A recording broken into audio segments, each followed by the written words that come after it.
Oh God, my camera got bumped. Technical difficulties.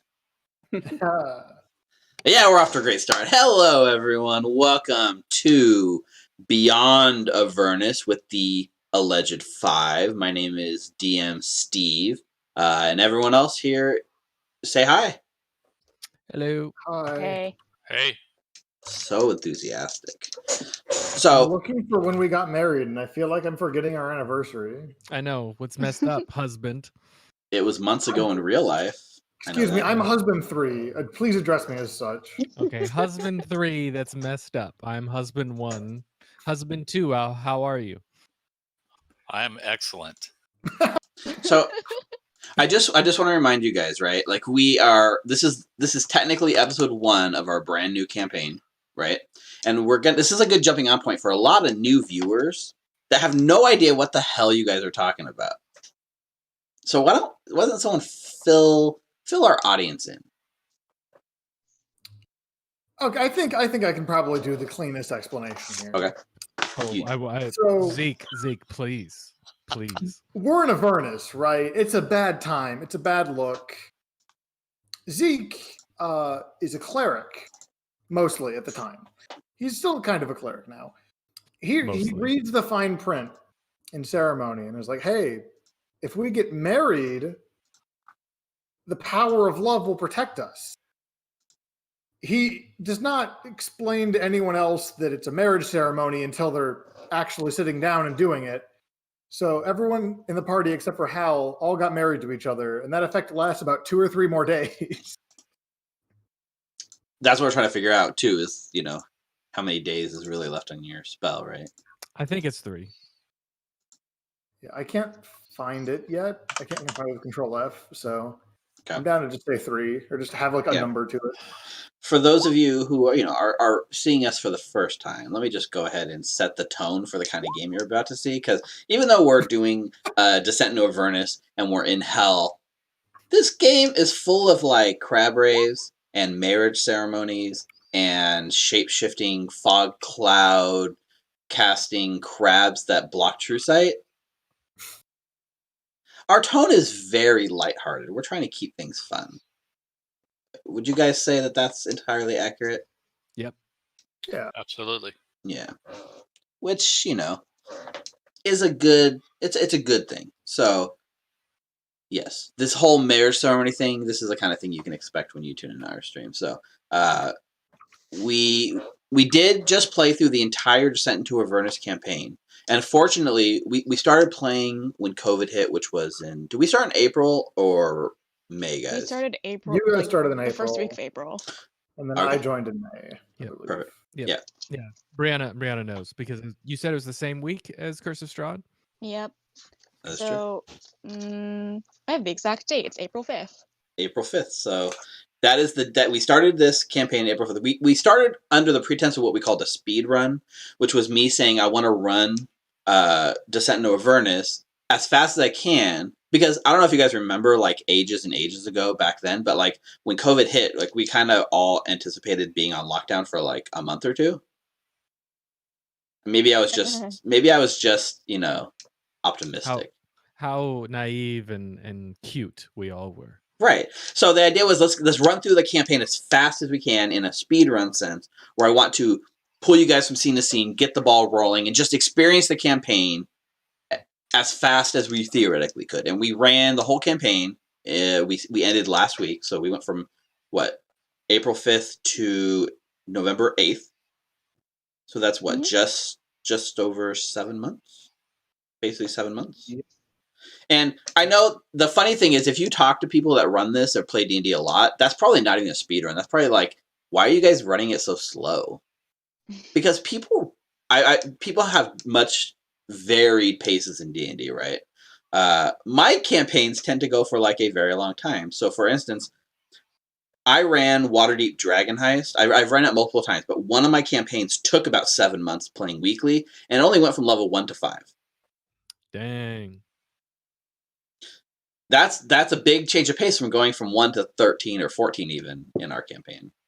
So we did this idea of a speed run in quotes, speedrun for me. And it was a lot of fun. I had a great time with you guys exploring Avernus with like the pedal to the metal. I hope you guys had fun. Oh Yeah, yeah. Definitely. it was a Oh, yeah. really, really fun time. Yep. It was great. Yeah. And if you haven't played through Avernus or seen all the way through, it's fine. Like, go watch we have the end of our campaign on YouTube. I was saying we didn't stream at the beginning, but we started streaming a couple months ago, and there are some like other streams. Like Jordan, you had been recording our sessions going back even further, Yep. and you were Until I had a. Yep. good. Oh, I was just gonna say I was streaming them until I had hardware failure, but yeah, those are on there, and we can even like link them, or I can give you the copies of those videos, and you can upload them. That's and true. They're all in one place. It's a Good it's a little. We were mostly recording them for our internal use to have like reference point and to rewatch and Yep. stuff.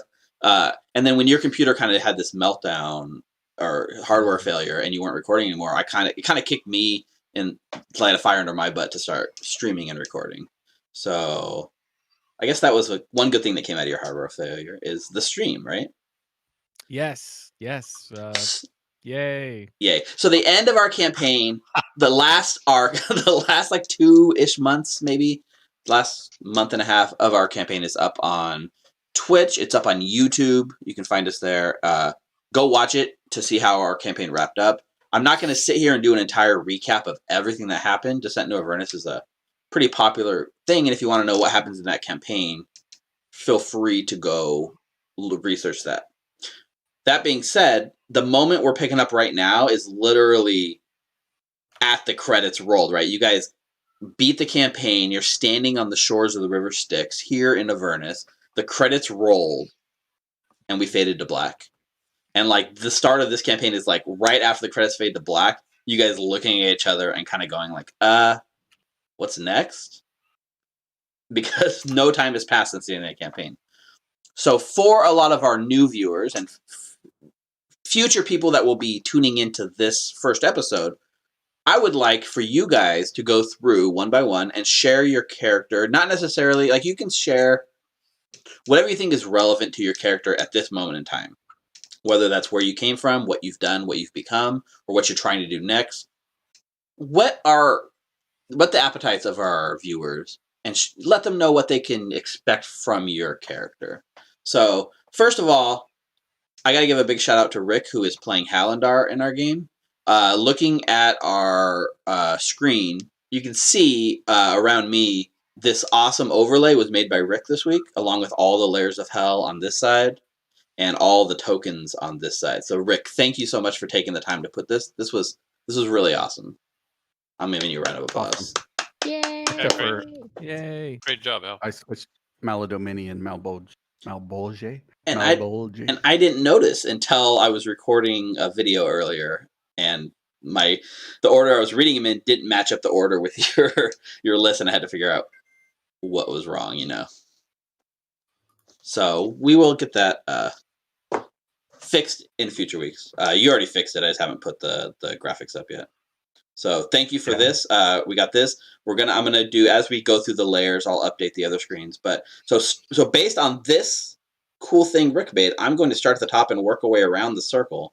So that would mean first up, Ava.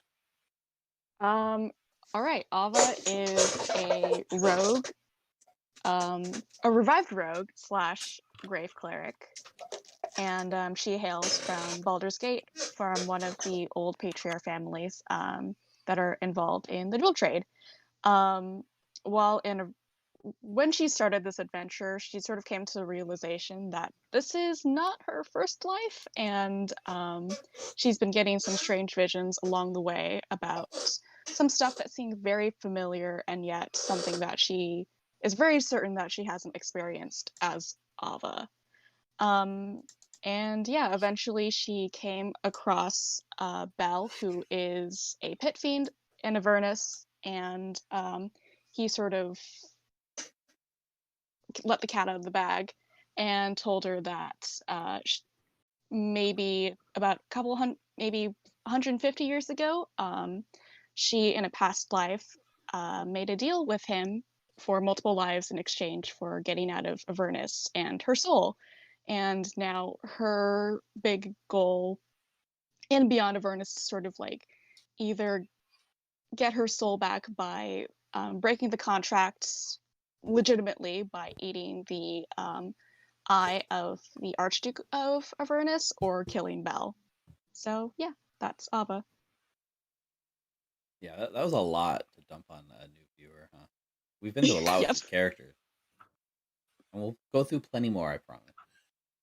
So, up next, and I'm pretty sure that Rick did these alphabetically. Up next in our list is Hallandar.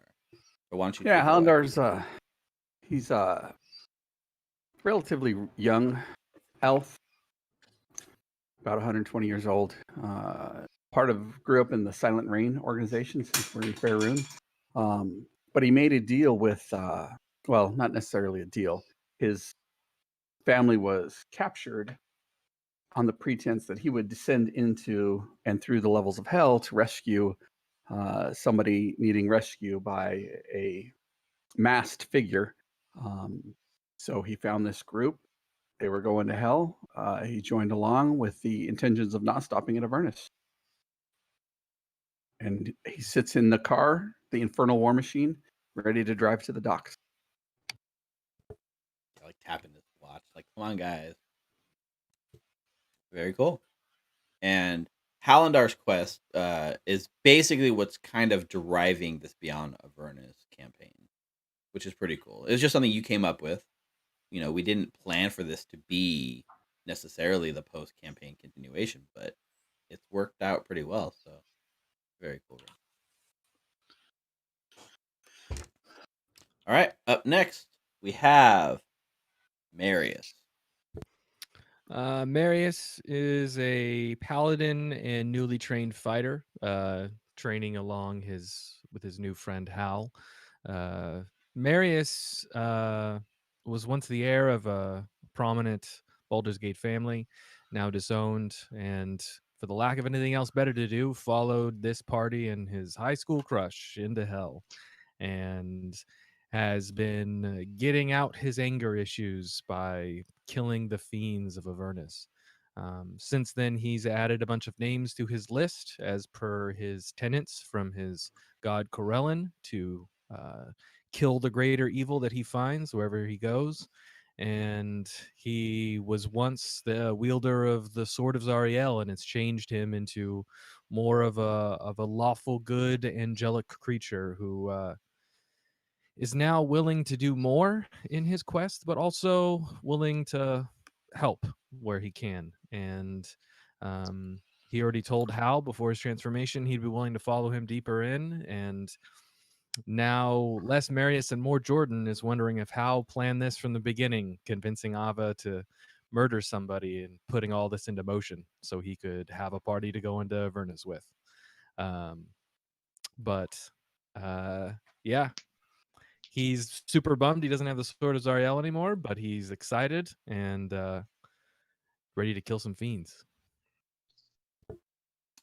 Thank you, Jordan, for giving us the scoop on Marius. I you guys missed this if you didn't see, but like the Sword of Zariel changes a person irrevocably and changes the personalities, and it's randomization on these charts, right?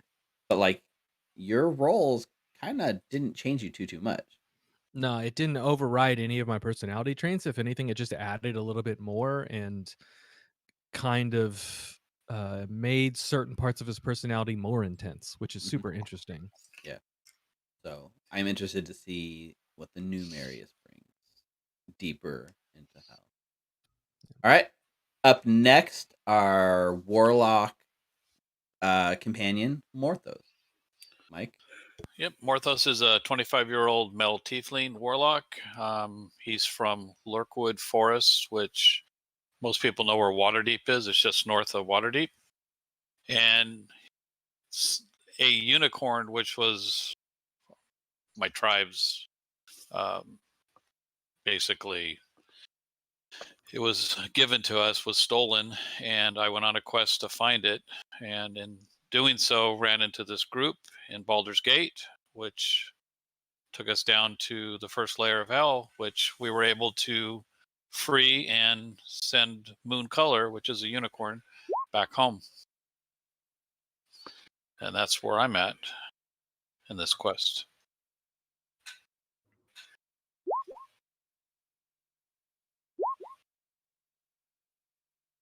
Oh, I'm sorry, I was on mute. Who's your patron that you actually derive all And your that's power? yeah, I was getting ready to say that. It was so quiet. I was like, and my patron is Maliki, who is the goddess of the forest, which is where I come from, a forest. And the the thing for Morthos, which I wish we had done a counter, but like every time you Eldritch Blast, you always invoke your patron's name. Sometimes I it call it- works good, and sometimes it doesn't work out so well for you. Well, Hey, it's a the new last few campaign. times I say in the last 3 fights, I haven't missed in my Eldritch Blast, so it's been working pretty good lately. That's true. Agreed. That is very true. So that is But when Morthos. she is mad at me or I do something wrong, she makes it known. That is true.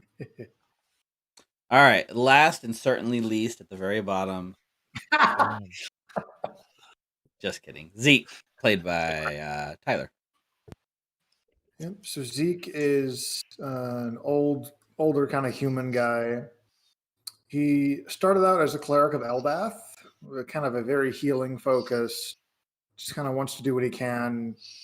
Went around a lot of different like villages and kind of places that wouldn't necessarily have as much access to medicine. Went around a lot of different. And by the time he meets the party, he doesn't really believe anymore. Went around a lot of like Eldath obviously is a creature, but he doesn't believe that they care as much about humans and just or people as they kind of put on. So as he joined the quest in Avernus, he started to shift into more of a druid and like a nature focused healing as opposed to worshipping a being that doesn't necessarily care, doesn't pay that respect back. Yeah, that's about where Zeke's at right now. He gets the name of deities wrong constantly. I don't think I've gotten the name of a devil wrong yet, which That- is a fun Priority. implication. Yeah, it is more important.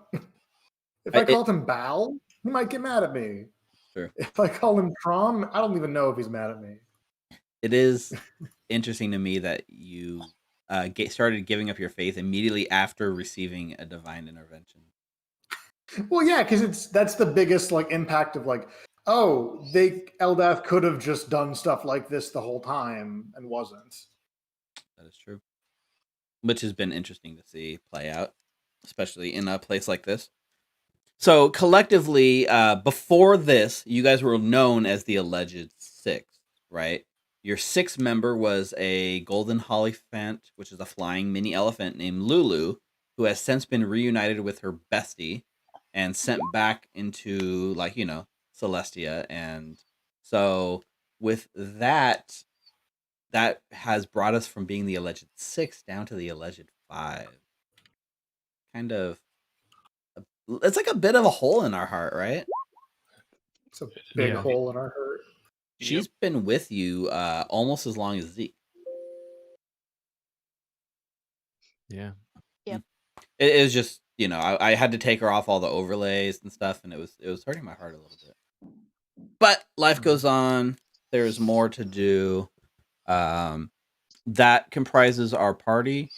And so one more thing that I'm going to do right now, which is new for us, is I spent some time creating an opening, not cinematic, not theme song, but like an opening intro to our stream that we can use every time. And it's got it's a little rough around the edges. And I actually, after I recorded it before I started the stream, I realized that I had my audio source wrong. So instead of using this awesome mic on my desk, it was recording the sound through the webcam over there. So it doesn't sound as like good as it should. So I got cleaning up to do. But all that being said, I've created a quick intro to our group and our campaign that we're going to use almost as a way to like get you guys in the mood. Now, with our current stream setup, I don't have any way to broadcast it to you players directly. If you haven't seen it yet, right, hop over to twitch.tv/DMSteve or hop over to DMSteve on YouTube. We are right now streaming to both platforms simultaneously. So that's the new thing for us as well. So that's cool. And I'm going to kick over to that intro, watch it, and then we'll come back and we'll, discuss how excited we are for this campaign. So, world first, Beyond Avernus, opening intro. Take a look.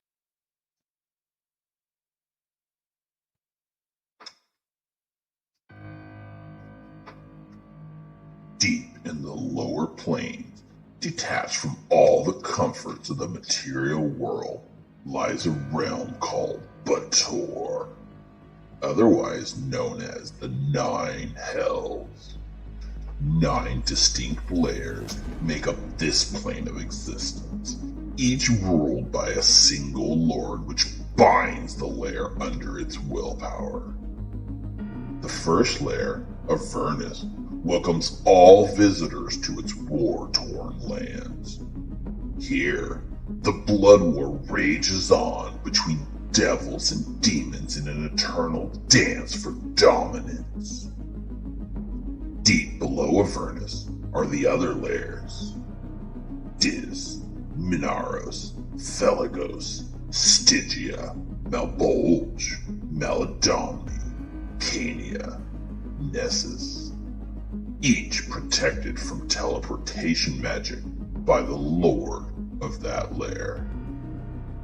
This is where the story takes us, as our alleged 5 set their eyes down towards the 8th layer of hell, Cania, and its lord, Mephistopheles, as they seek to free Erebus Kale from his bonds. Join us as we venture deep down beyond Avernus.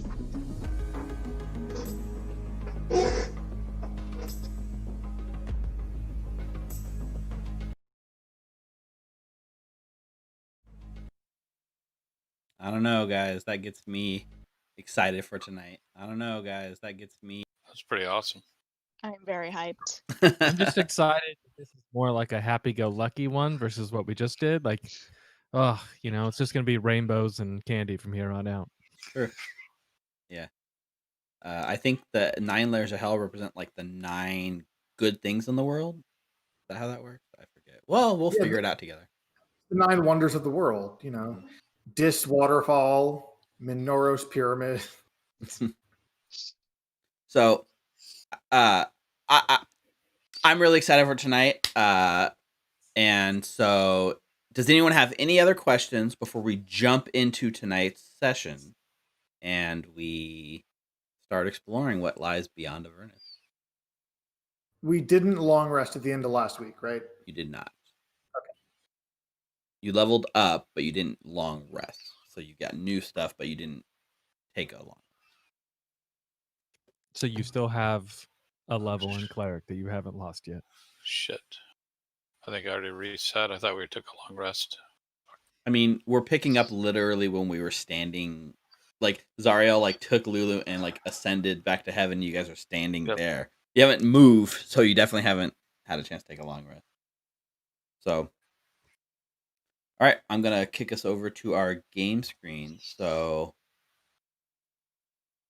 welcome back to Avernus, players. So, we get this shot, right? Right on the banks of the river Styx, as it fades in from black, we see a large imprint on the ground and nothing but broken chains scattered across a barren wasteland. And this is where Elturel once stood, but is no longer bound by Zariel's will here in Avernus. The camera kind of pans up a little bit and you see basically distinct clumps of devil soldiers kind of retreating and almost fighting each other as they retreat. Being encroached upon is a giant black wave that seems to just spread across the plain of Avernus. We see one devil army retreating towards a mountainous landscape off in the distance, with the defining feature being a giant skeleton dragon skull. Going the other way, another devil army retreats towards a volcano lair, home of Bel. And lastly, we see a never-ending spread of demons, blackness, just scouring the wasteland, no longer kept in check by these devils fighting it. They are free to wander the plains of Avernus, taking over whatever they desire.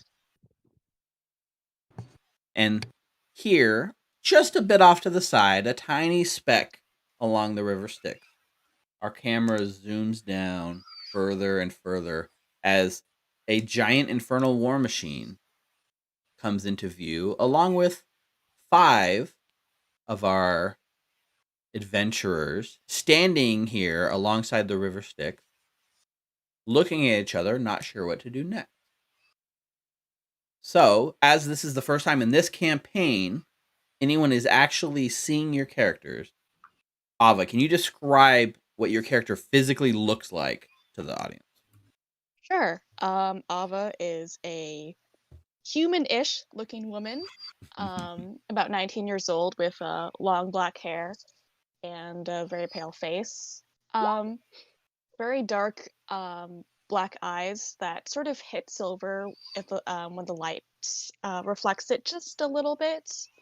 Very slim, very athletic. And yeah, that's Ava. All right. Hal, why don't you go ahead and give a description of what Highlander looks like? Yeah, Hal's about 5'8", very thin but athletic, wearing black studded leather armor. And he's got a sleeve studded leather armor on his left hand that covers for his bow, or covers from the bowstring going against his arm, or could be something hidden beneath it. He's got bright emerald green eyes, carries a longbow slung over his back, and 2 short swords on the side. Doesn't say much, relatively very serious about what he needs to do. And that's Hal. All right. Marius, why don't you give us your description? Marius is a massive human. You'd think, except his eyes are these pools of silver. The whites of his eyes are silver, and his irises are like a golden color, where they're kind of leaking like golden radiant energy all the time now. And he's got angel wings on his back, which is pretty obvious because he's kind of flaunting it all the time. He's always like a foot off the ground instead of walking, because he's got the wings. Why not use them? But even if he was standing, he'd be massive because he stands at 6'7" and he's just built. He's got like very thick adamantine armor on. He's got a warhammer hanging on his belt and a long sword on the other side, and he's holding a shield. And he's got long blonde hair, and he's just kind of looking up into the sky where Zariel kind of rocketed away with her mammoth.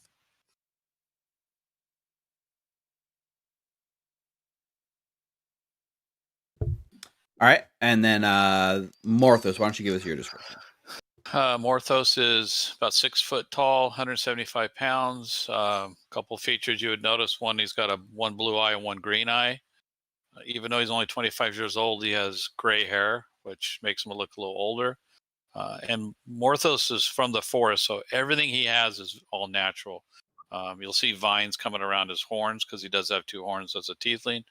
And when he uses his long sword, you'll notice that vines and thorns come out and wrap around. So he tries to stay away from any type of metal and stay with natural armor and swords.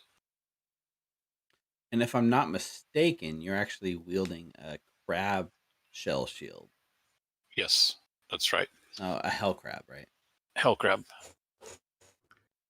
Speaking of hell crabs, Zeke, why don't you give us your character's description? So Zeke is kind of starting to get older. He's early 50s, at least by adventuring standards, a little older. Only about like 5'6", 5'7". So I think he's actually the shortest one by like a little clip. He's got blue eyes, kind of salt and pepper and graying hair. And he's not wearing, I need to update the mini. He's not wearing normal plate armor. He's wearing, like, we fought a crab cult, and he is wearing plate armor from them. It's this kind of like non-metal plate with heavy crab imagery on it. And overall, yeah, he's having a pretty good day so far, at least.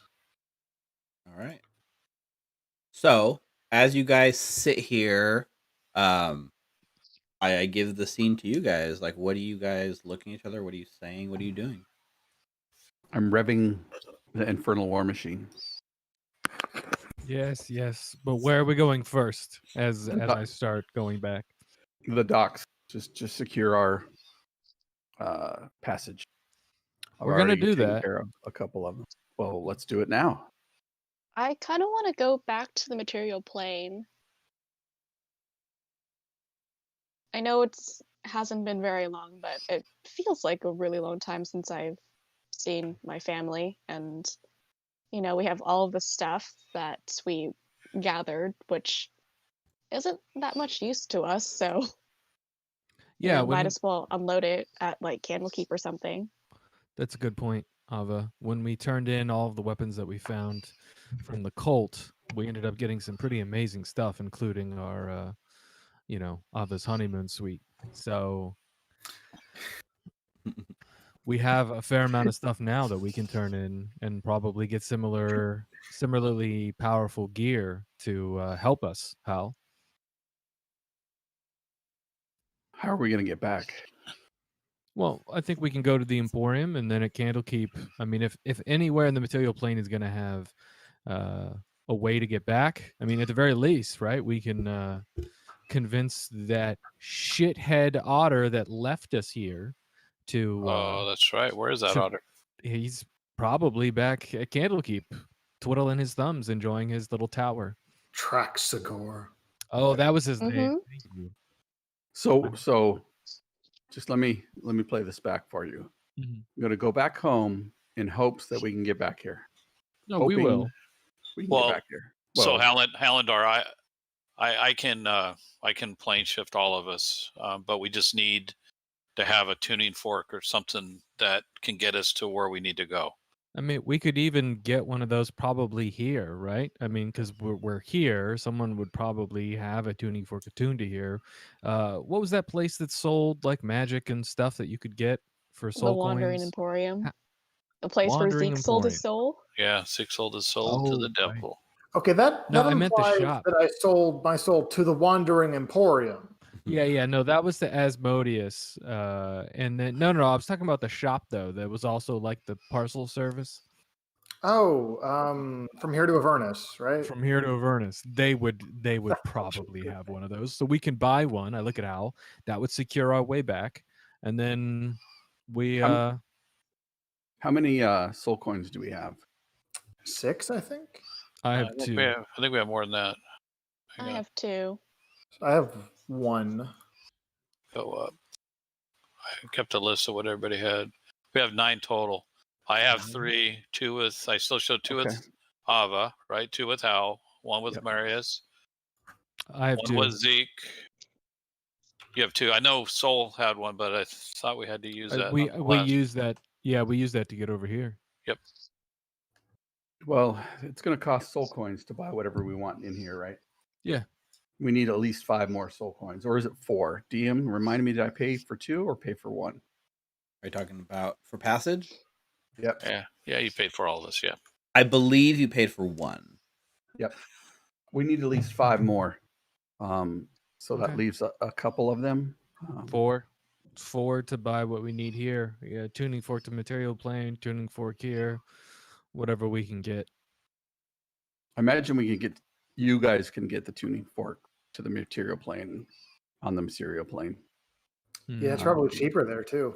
Yeah, right. You don't have to use these coins. And Marius, you might be able to buy some, like a fancy shield there, because we definitely aren't getting it from the blacksmiths at the. No, yeah, that totally backfired. It did not go well. I didn't actually feel backfire. terrible for my part of went that.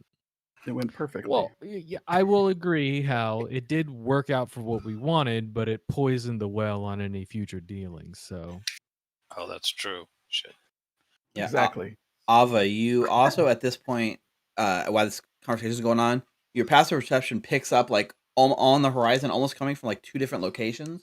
There seems to be like some sort of like dot in the sky that is kind of coming your way. Can I do an active perception check to try and figure out what it is? Yeah, give me an active perception. There's actually two from two different directions. So give me an active perception check. 23. 3. Okay. That's exactly the same as your passive perception. Mm-hmm.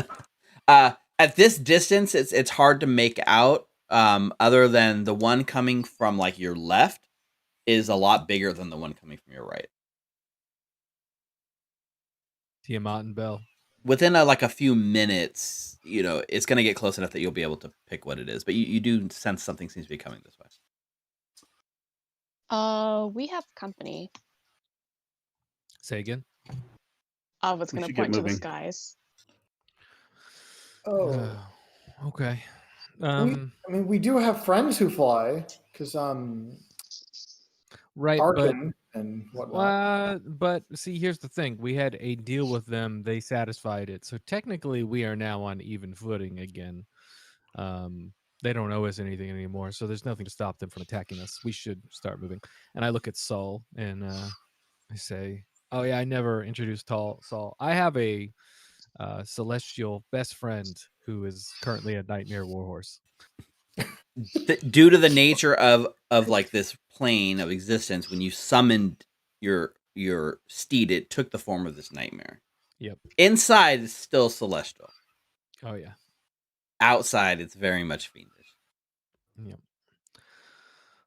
Yeah, we should probably start moving. The problem is if we use the Wandering Emporium coin, that goes really slow. So if something's following us, it's going to slow us down. So should we just start traveling? Yeah, let's go. And I pull up and pick everybody up. Let's go. Okay. I'll hop in. Hop in. Okay, and where are you guys heading? The Emporium, I'm assuming, right? Yeah, but we also have amnesty there. Right. The problem is the Emporium moves, right? And you guys have no idea how to know where Morris, it may or may not. Marius, do you still have that coin? Yes, I do, but it goes really slow. But I'll do it. So I do the whole coin flip trick thing, and it starts rolling towards the Emporium. Okay. Yeah. So you pull out a coin. It has like the face of Mahadi on one side, and it has like a paw on the other. And you flip it, right, and it kind of flips in the air and like lands on its edge and begins rolling through the sand off, away from like the river Styx at a fairly slow pace. I'm like, go faster, please go faster. Yeah. And you guys start following it, the problem is like the things flying in the air are traveling faster. So as you make some decent progress on your coin, Ava, you notice that you get a clearer picture of the two figures coming. One looks almost like a greenish dragon fiend. Like you guys have seen them before. They're Abishai. One is very clearly a green Abishai, and the other one is just an imp. And they are both like kind of they seem like they are kind of like following your direction. They're coming right at you. And the two figures have kind of like come next to each other in the sky. And you can watch as they're like literally shoulder bumping each other, trying to like get to you first. And it's Imp Willie. The Abishai is so much like stronger, but the imp is trying its best to like hold its ground.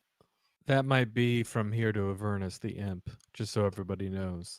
The Abishai, I feel like we can take an Abishai. Oh, it's probably a minion of. Didn't we see him? You guys told me about him when you guys visited Tiamat. Yeah. So they are literally like you guys are kind of driving in your direction towards the Wandering Emporium. They are like closing the distance, and they are definitely coming after you. They're following you guys. Yep. I'm with Saul, so I will mount my steed since we go the same speed, and I'm next to the war machine, and we're following the coin. But I am, it never says that I have to be traveling 90 feet facing the direction I'm going. So Saul and I are just going to be going backwards, watching the two coming towards us in case they're hostile. Okay. Yeah. It becomes pretty apparent that like neither one is armed, neither one looks hostile. But they are both like waving as hard as they can to get your guys' attention. Okay, I will pick up the coin. Okay. And it's not too long after that like the green Abishai like lands like on the ground, not too far from you, and immediately like kind of goes to one knee and like bows before you. And a second later, the imp like flies at like full speed and like hits the back of the Abishai like in the head, and then stumbles and flips and lands in the dirt and kicks up like a whole like dust cloud that like kind of obscures it. And as the dust settles, you recognize this imp as Balakros. Oh, Hey, he's Bell's imp. you He was- probably did more harm to yourself than him, Balakros. Yeah, and Balakros is like dusting himself off and like sticking his tongue out at the Abishai, right? And he's just like, I have a message for my friends from my master, and he holds out like a scroll, and there's a deep rumble from the Abishai that's behind him, and he says, I have a message from my queen. And they're both like looking at you like super like intense. I will hold out my hand to each so they can each give it to me at the same time. So trying to be very diplomatic about this. Mhm. Okay. Yeah, so you take a written, like there's like a rolled up scroll from like each one. The one from Balakros looks like what you would imagine like a scroll, but it's written on some sort of like human skin. And the one from Tiamat looks more scrawled on paper. Lovely. Lovely. I bring it over. I say, why don't you two wait here? I can tell you're such good friends. And then I'll go over to the group and say we should probably read these. Okay. Yeah, Balakros is like literally giving the stink eye to the Abishai, and the Abishai is like at attention, laser focus on you, and like completely tuning out the imp. All right, Zeke, you've been spending a lot of time with your contract. You feel like the person for this. I hand both of the letters to Zeke. Oh yeah, my contract. Okay, anyway, yeah, I'll read this. I want to go to read the letters. Okay. They're both written in common, believe it or not. Oh, I'm gonna pretend that they're written in like a difficult dialect of Infernal or something. Yeah. And so like which one are you reading first? Let's read the Abishai's first. Okay. So this letter looks to be from Arkin. And basically I'll read it like in Arkin's voice, even though he's not here speaking, right? So he's like, oh yeah. He writes that down. It says, oh yeah. He always starts every letter like that. Instead of- It's actually Instead of, built like- into the stationery. It's Oh pre-made. yeah. The end is on the horizon, and all the Tiamaniacs must come together. And we have one singular enemy in common. Bell. Please. Actually, he wouldn't say please. Let me take that back. Meet me at my tower, and together we can plan the end of this war. Oh yeah. Prayers. Make sure you say your prayers, brother. Arkin, the cruel. I'm craving a Slim Jim now. But that's what the letter says from Arkin. Okay, and I'm assuming the letter from Bell is the opposite. It's pretty much Bell's letter says it's more diplomatic, but it says like thank you for your efforts that in our plan thus far, it's time for us together to take the next step. Please return to my lair, swear your allegiance to me, and together we can put down Arkan's pathetic attempt at a coup. Oh, and we can discuss Ava's contract. Yeah. I look at Ava. What do you think is the over under on him actually reneging on your contract? None. Yeah. So also he said plead allegiance to me. I kind of look over to the Abishire, which I think is what he's called. I say, hey, is Arkan or Tiamat requesting that we plead allegiance to them? Well, we must all bow before the might of our queen. But It's yes, you it's must not pledge here. your fealty to Arkan and his rule. Okay, cool, thanks. It's not here in the letter, so I feel like this is a contract and it's binding, so that was a mistake on your guys' part. Hold on a sec, though. He starts his contract with "Oh yeah." Of course. Yeah. Like Steve said, That's what makes it binding. well, it's in all the letterhead. I mean, that's just how it comes. But higher level devils can make their own contracts, right? So Arkans all start with "Oh yeah." How while everyone here is doing this conversation and kind of meeting them and doing over the contracts, and you're kind of like always in like high alert mode, you notice that there seems to be like a giant rock on the horizon rolling in your direction. What the fuck? What? Like the giant bird or actual? Like a literal rock, like on the ground, like a stone rolling. Yeah, The boulder. A giant one. it looks pretty oversized. Like it's bigger than you. I yell out to the group, "Hey, giant boulder!" What? And I point. And I gasp in terror. it It's is the- not. Yeah, it's not hard to see once it's pointed out for sure. There's a rock rolling this way. No, Marius, it's the It's rock. a boulder. It's leaving like a Oh. dust cloud, like in its path. A rock. Even rolling? and so like this Abishai and this imp are both like eyes trained on this thing as well. Huh. I'm gonna ask I both of just- them, is this like a thing on Avernus? They both shake I their have heads no. no idea. How? Why don't you? Well, actually, no. Ava, Yeah. you might want to get in the war machine in case it's coming this way. We might need to move it so it doesn't get crushed. The rest of you, I don't know if you want to get in it. I'm gonna get on Saul and get a bird's eye view and see if there's anything pushing it this way. I'm still in the war machine. Oh, wicked. So you take to that kind of bird's eye perspective, and as you go up and look, you can see that there's nothing pushing it. It seems to be pushed. Oh, hang on, I got a present right here. I know you guys can't see it, but on stream, I've got a new baby kitten. Say hi to my kitten. He's went through a couple different names.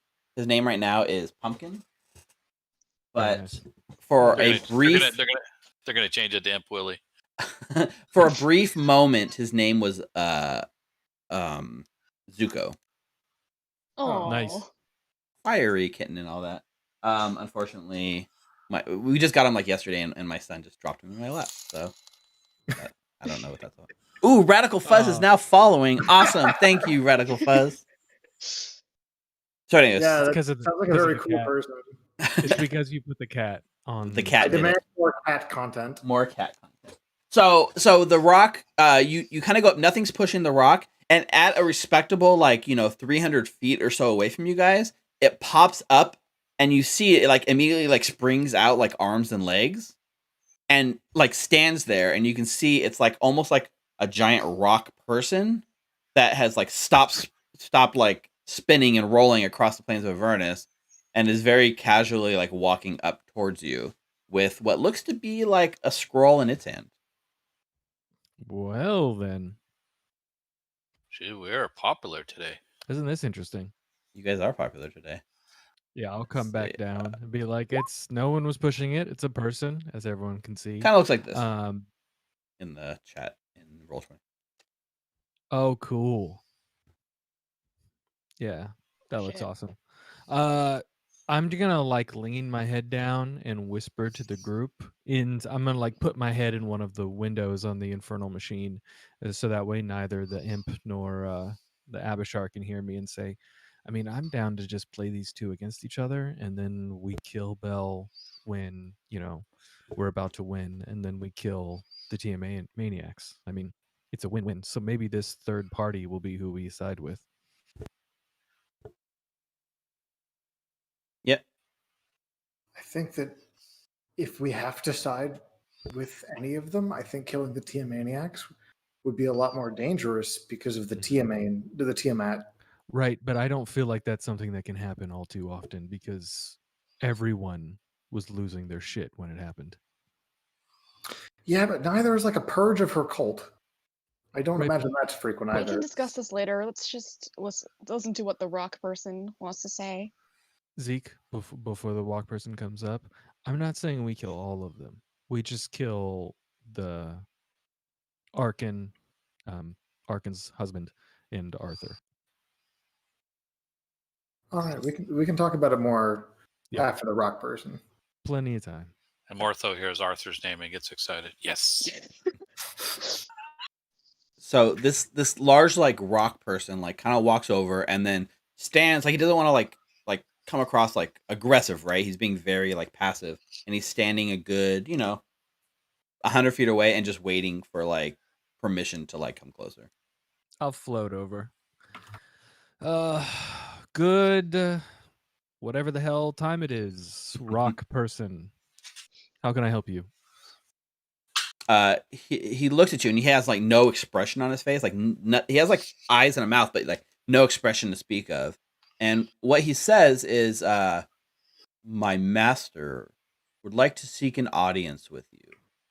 And he holds out like a rolled up kind of like letter, not even a rolled up; it's like a folded up letter with a ribbon on it. And he holds it out for you to take. Before I take it, may I have your master's name, or is that in the letter and you don't want to say it out loud? He is known most commonly as Mordenkainen. And Okay. And he holds it out for you to take. I will take it. And you go to take it, right? And then as you're like taking it, he doesn't actually let go right away. He holds it for a second too long and kind of like locks eyes with you and just says in his like kind of monotone way, "Note, this is not a request." And he lets it go. And then he turns around immediately and starts rolling away. Good to meet you, friend Rock. I will float on over and say, we have a third suitor. We have been requested, and then I like give a look, but not really a request, by someone named Mordenkainen. And I will hand the letter to Ava because I saw over Zeke's shoulder and it was common. So his little bullshit, like, oh, it's so hard. Let me translate bullshit. This one is written in Sylvan. Nice. Just kidding. Nice. Just kidding. Doesn't Morthos know Sylvan? It actually, I do. It doesn't matter because as you go to open it, it immediately like unfolds itself and floats in your hand and kind of folds itself into a mouth, kind of like a howler from like Harry Potter or something, and it begins speaking to you in Mordenkainen's voice. Oh. And it says, To those whom seek to tip the scales, I implore you to seek me out at my residence, the Tower of Erm, here in Avernus with utmost urgency. I have watched you play loose with the balance here, using all the grace of a child stumbling across his father's crossbow for the first time. And, like a father who finds his child playing with a dangerous weapon, it falls upon yours truly to teach you a lesson of responsibility. Come to my tower at once, before you do any further damage to all of existence. All the best, Mordenkainen. This guy sounds like a dick. Yeah, he sounds like a dick, but he wants to Uncle Ben us, so we should probably go talk to him. I'm sorry, that was a Spider-Man reference. He made that cool magic thing. Maybe he can. I imagine he probably has a tuning fork to hear and material plane and damn near everywhere else. Good call, Hal. Good point. Okay, so should I just tell these two other fuckos that we'll meet them as soon as we can? They specifically want like a message to take back to their like boss. Hmm. So they're kind of waiting expectantly for like the rock guy rolled away without reading a response. These guys are like kind of waiting Mhm. for like, what should I tell Tell them my I okay. think we need to give We'll them a see response. your guys' masters in due time. Thank you. Yeah, we're coming. We'll let you know. Wait, Zeke, you have sending. Yeah. Okay, so when we're on our way, we will send a message directly to your master, letting them know when we will be there, so we don't just show up unannounced, because that would be rude. Yeah, showing up unannounced, asking things of people would be rude, Marius. I agree. Mm-hmm. Stink-eyed Bellatrix. They both like look at you like narrowly, like kind of like a little bit of anger in their eyes, and they kind of look at each other and back to you, and they say, "As you wish." That's at least what the Abishai says, and he like takes off like back towards the direction he came, and Safe Balakros, travels. yeah, Balakros watches him goes, and he's like, "All right, now that we got rid of that guy, you guys are really coming back with me, right? Like he let me out of the cage." Because he told me if I brought you back, I'd be free. I would have served my penance. So you're coming back, So right? you have three options. One, you fly away and hope Belle never finds you. You go back to Belle and you go back in that cage, or I can kill you and you don't have to worry about that anymore. Wait, fourth option. You just have to bring us back. It doesn't have to be on a time limit. Yes, but he's not coming with us. Okay, you have three options. I've been vetoed. I mean, I don't particularly like any of those three options, but I guess They all suck. I guess I'll go back empty-handed. Mm-hmm. We will be back. You can tell your master that. That is a promise. We will be back. Mm-hmm. He knows. He's like, being the Lord of Avernus is putting a lot of like. Well, he thinks he's the Lord of Avernus. Not entirely clear, but no, he's the Lord of Avernus, and I report to him. He nods. All right. So You got this. see you soon, right? Yep. Please. Safe travels. And then he nods and floats off. That was When he painful. gets out of hearing range, I say, "Hal, kill him." No, I'm just kidding. It would be so easy. So easy. Yeah, I bring up my walkie-talkie. I say, "Take the shot." Give me 1 second. My son locked the cat in this room with me, and now it wants out. So Yep. Handle it. let me handle this. The joys of pet ownership and Kids caring. want the cat, and then they throw it into dad and shut the door. You take care of it.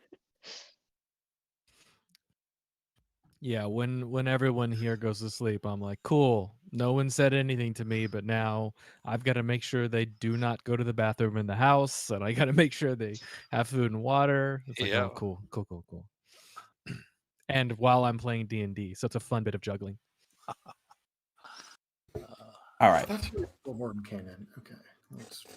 Yeah. So really now, as you guys, right? You guys really have 4 directions. You can continue on to the Wandering Emporium, or you can follow up in any one of these 3 like glowing quest markers. Oh, we're gonna go see our best friend Belle, and we're gonna chum up with him. No, we're not. We're gonna go to say hi in Mordenkainen and meet this guy who wants to tell us about responsibility. Okay. So I assume. Canon or the Emporium. Yeah, I assume. Because, I mean, here's the thing, right? If he has the ability to give us the tuning forks, like Rick said, then we don't even really need to go to the Emporium. Mm-hmm. Absolutely. it's true. Yeah, I think it is better to go there first then. Let's do it. So look, you kind of go back to you have this whole like map of Avernus like pasted on the inside of your war machine, right? And the question becomes like, where is like the Tower of Erm? Because you've never been there. Is the rock still there? Rock's rolling. We can follow the rock. You could totally follow the rock if you want. Let's go follow it. Yeah. Okay. Yeah, so you know, especially like Marius goes up in the sky, you can see where it is, and you just immediately you don't even have to make a check because you're just traveling in like, you know, I guess not chase, but you're following someone else. There's no getting lost. Pacing. Yeah. So, as you guys roll, not roll, but follow the rolling rock. So you arrive at this location. I'm gonna put it on the map here in the middle of this like lake. Yep.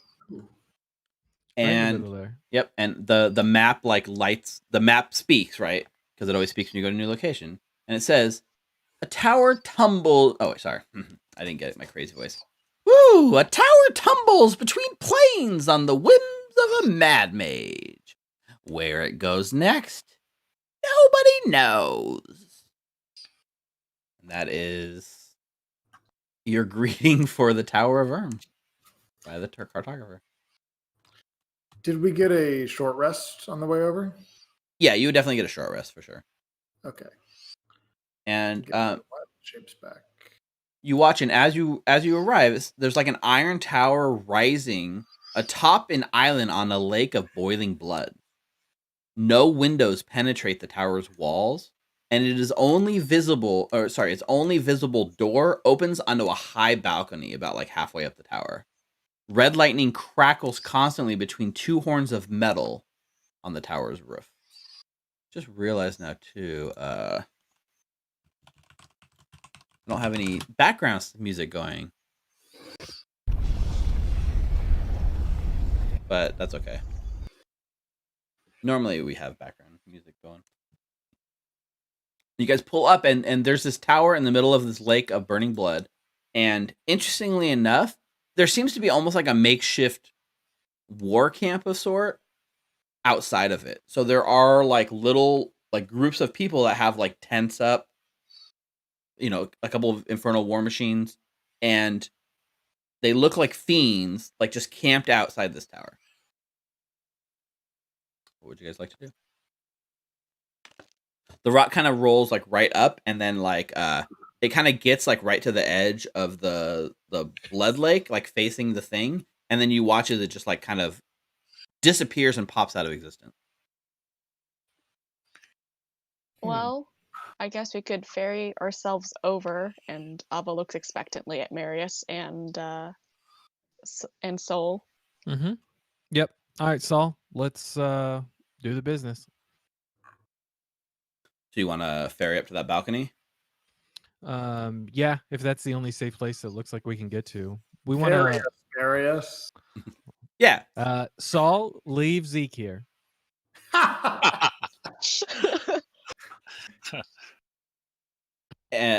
You know, you get to this edge, and it seems like a lot of eyes are kind of like on you guys, like a lot of these like fiends, and the more you look at them, the more you realize these are neither devils nor demons. These are all Yugoloths, which especially anyone versed in like fiends by now knows Yugoloths are kind of like a third faction in the Blood War. They are a neutral mercenary group that is willing to go to whoever the highest bidder is. So they're kind of this middle ground between devils and demons. And you've encountered a few, especially in the service of Gideon Lightward and stuff. But all the fiends camped out here are all Yugoloths. And yeah, so who are you taking up first?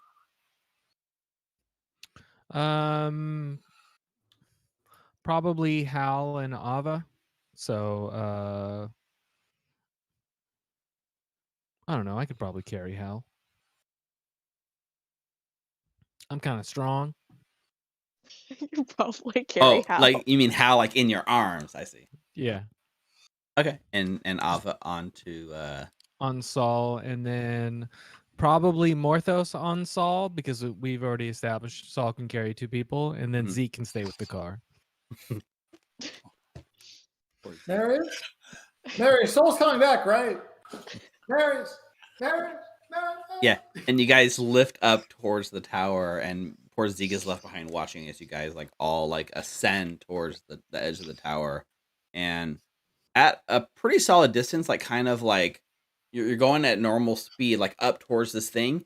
Immediately, you crash into like some sort of like invisible wall that like you slam into that seems to prevent you from getting closer. And the lightning that's on top of the tower like arcs out in like a blast and shoots at every single one of you going towards the tower. So I need every single one of you to make a dexterity saving throw, I'm with the car. except for Zeke. Everyone gets a +5.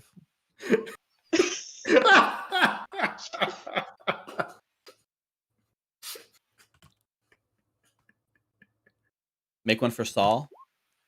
Oh yeah, good point.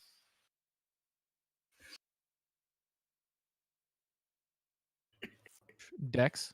Dex save, yeah. Wow. So that's a 12. Okay. So Marius and Saul are the only ones that failed. Oh no. So Marius and Saul, you each take 32 points of lightning damage. Holy shit. Everyone else takes half. Except for Ava, who takes Oh, zero, Ava I takes believe. none. Yeah, Ava's special. She just brushes a little bit of ash off her shoulder. And as this happens, right, there's a big lightning, and Zeke, you hear every single like Yugoloth like around start laughing like hysterically at this unfolding. And you see a few actually like changing money, like they were betting on what was gonna happen. Yeah, you guys seem to have hit some sort of impenetrable wall, and pretty much immediately like a loud voice booms over the whole area, and it's very familiar because it sounds like Mordenkainen, and it says, "Who dares disturb my tower?" The people you invited to come in and then didn't turn off your alarm system. And like a moment later, you see like a figure kind of like walk out onto that balcony that's halfway up, and he looks at you and he shakes his head and he says, "I should have known. Haven't you ever heard of, I don't know, knocking or waiting to be invited, especially into a wizard's tower? But no, I wouldn't expect you lot to understand what is right and what is wrong." Okay. Yeah, okay. And he kind of like shakes his head and sighs, and he like waves his hand, and as he does, you watch like at the bottom of the tower, the walls kind of like start shape shifting and like opening, and a long like bit of bridge like rolls out from the base of his tower across the lake of blood right to the shore, which is like down below you guys like 100 feet or so. And he So says, you want us to "Why take don't the you bridge? use the guest entrance? Thanks. I will be with Sure. you shortly." And he walks Cool. back in. I guess I'll start. Like Zeke will just start walking on the new bridge. Okay. Cool. I will lower Hal to the bridge, and Saul will bring down the other two. That Yeah. hurt. Saul's like, "Oh my god, what a dick." Yeah, the guy's a prick. I Are we like going? this guy already. Yeah, no shit. Are we going to kill him too? Probably not. I mean, well, let's see if he's bad as the other two options. Okay. And so, yeah, like all of you managed to get to the base of the thing and like walk across this like bridge. It kind of has created like a guest entrance for you guys that goes through all the tower's defenses, and you get to walk like into the base of the tower. So we're Yeah. walking in. Can I do a prayer of healing on everybody real quick? Sure. Okay, sick. Wicked. That's 19 for everybody. Ooh, very Nice. nice. Very nice.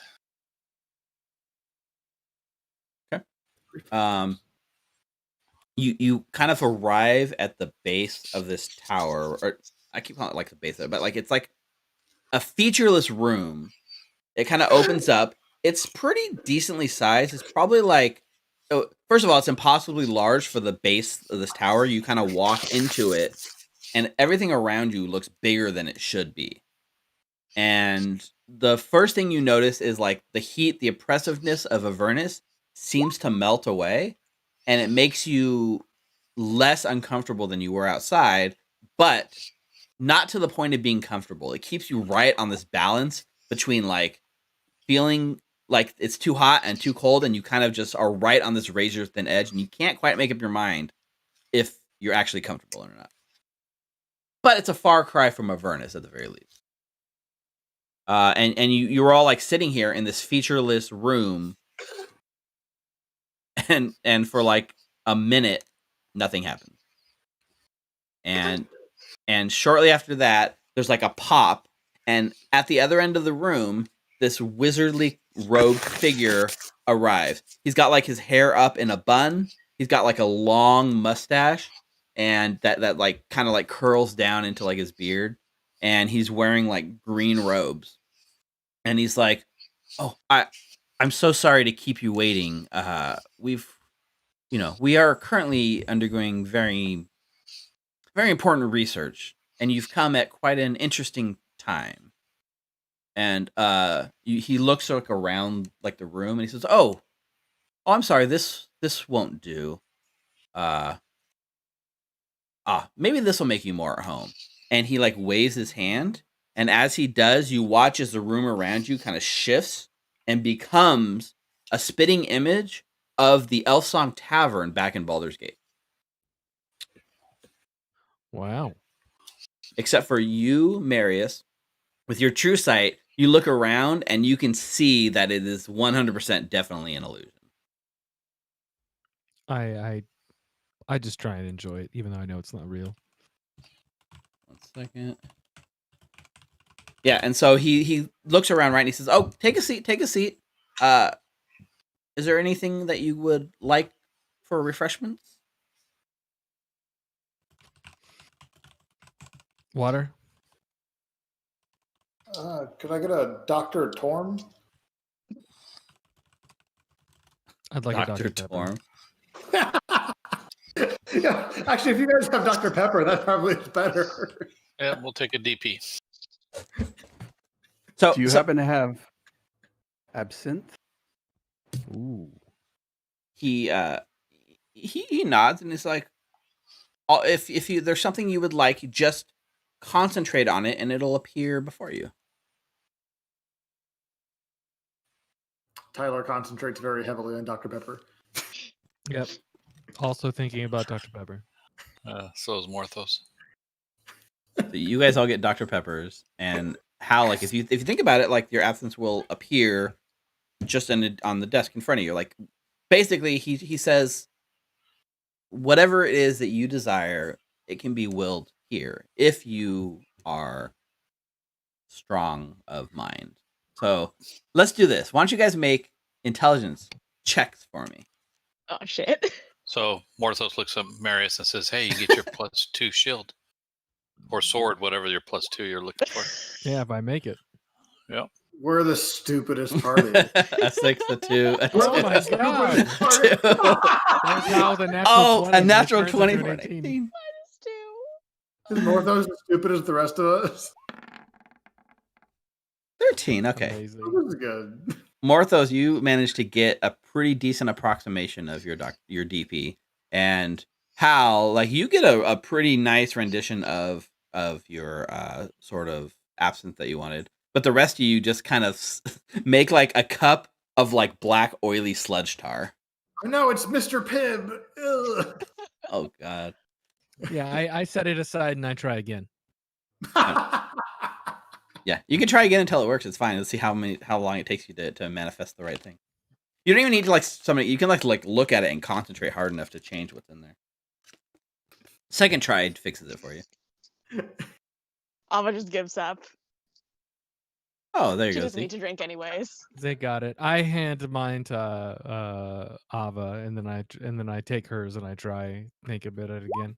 This There we guy, go. this guy is like very like almost amused, like watching you guys kind of do this and watching you guys figure out like how this place works.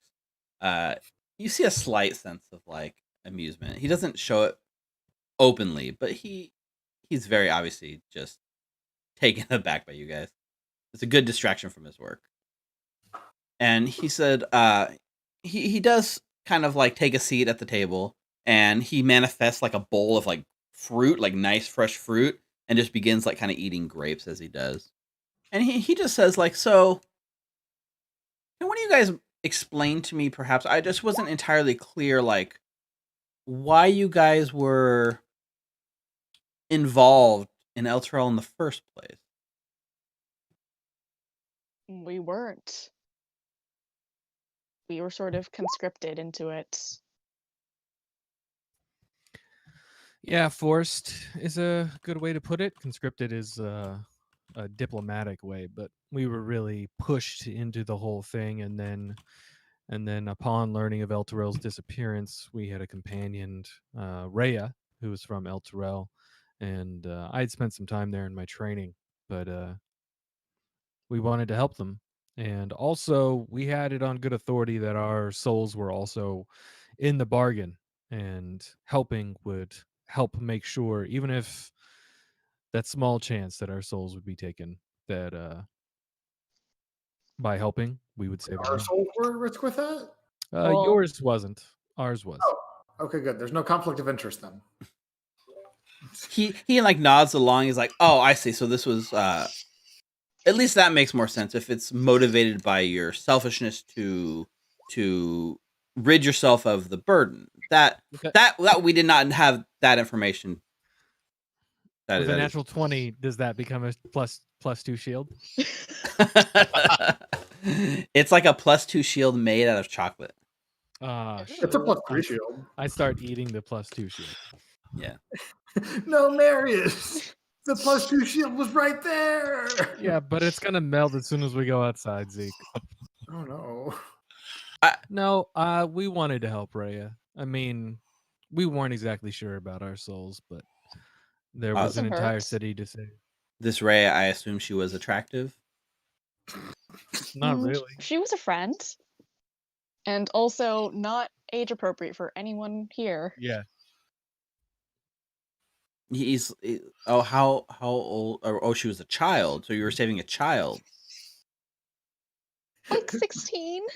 There's no not creepy way to ask how old was she? Yeah, I think the last guy that was creepy, didn't we kill him? Yep.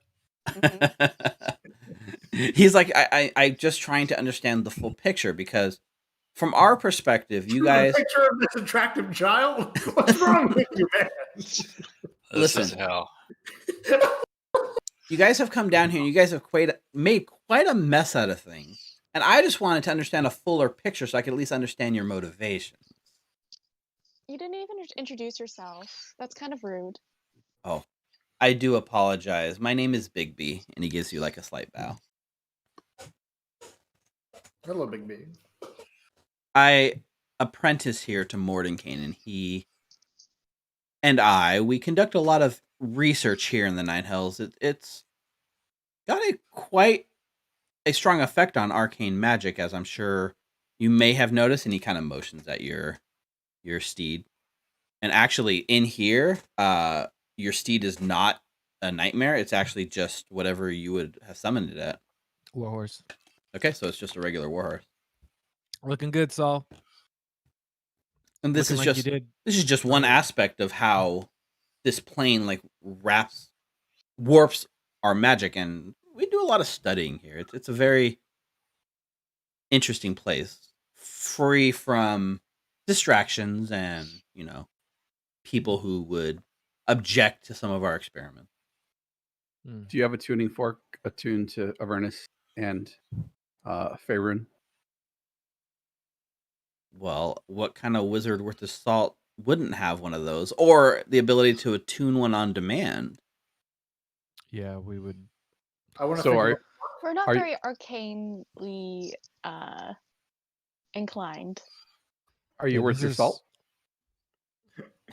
He's like, I am. Why? Where are Can you you- looking to go? I look back at the group. They're going to go back to Faerun to Candlekeep, and they need a way to get back here while I Yep. wait for them. We need to take care of some business. Are you gonna be okay, Hal? I mean, we prefer you come with us. I'm can't be sure you can get back here. We will.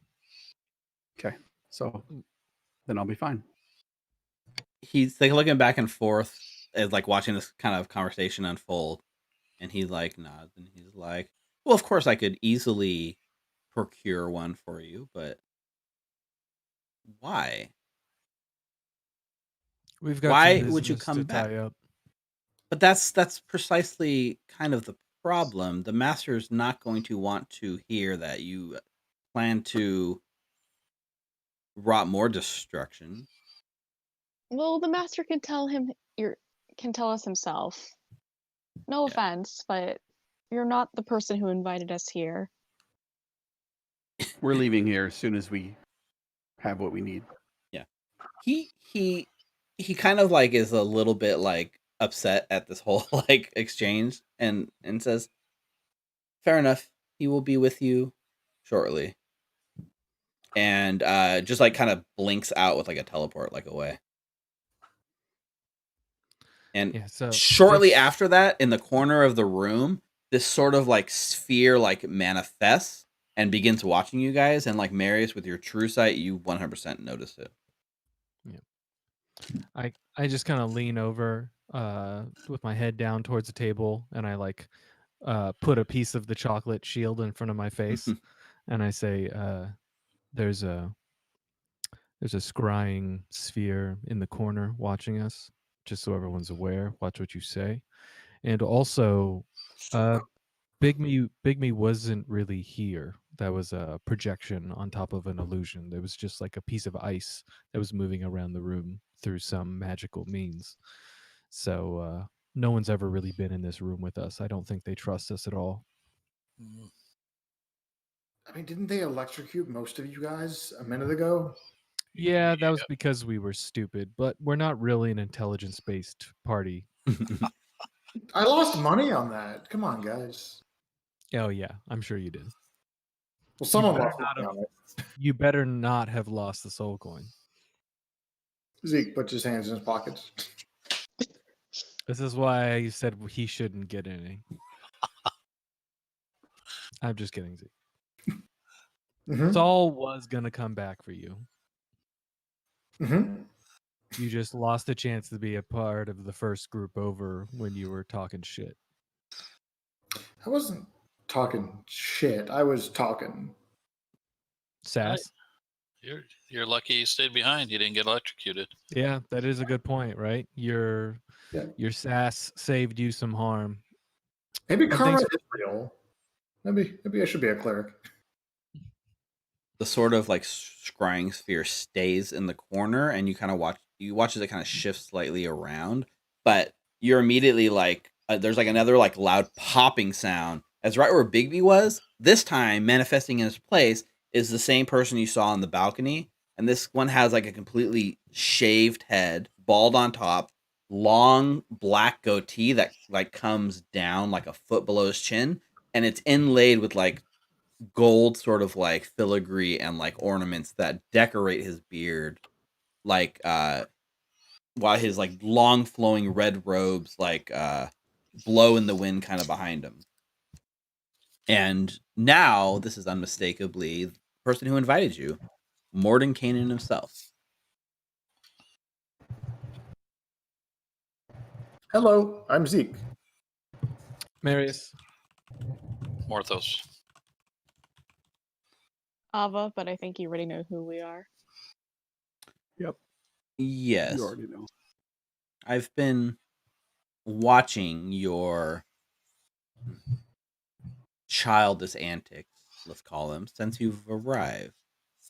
Bigby informs me that you did it for a child, a girl. He wasn't exactly clear on that point. Big B has some issues with children he needs to work through, and I would not trust anything he says.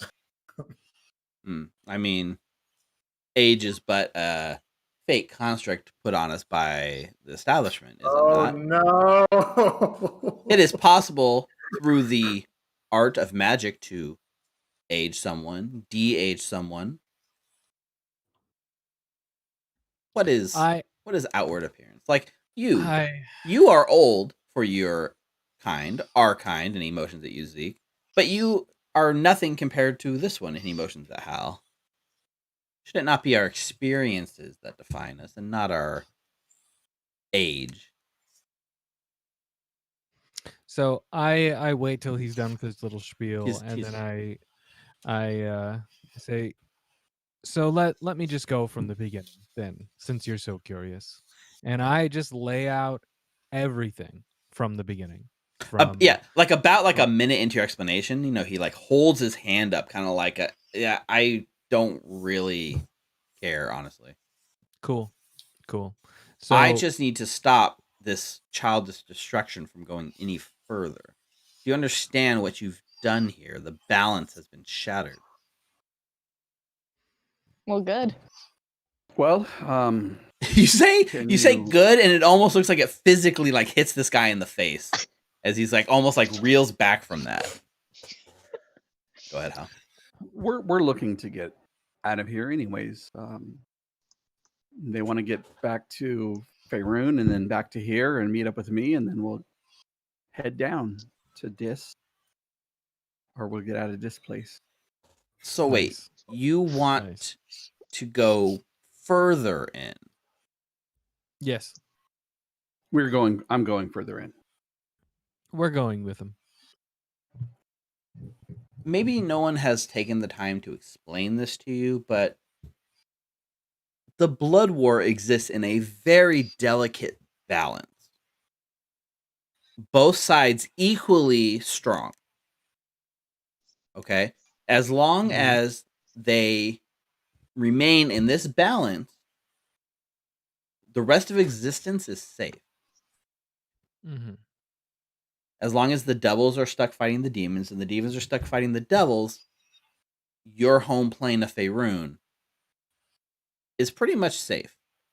You understand this simple concept at the very least. Sure.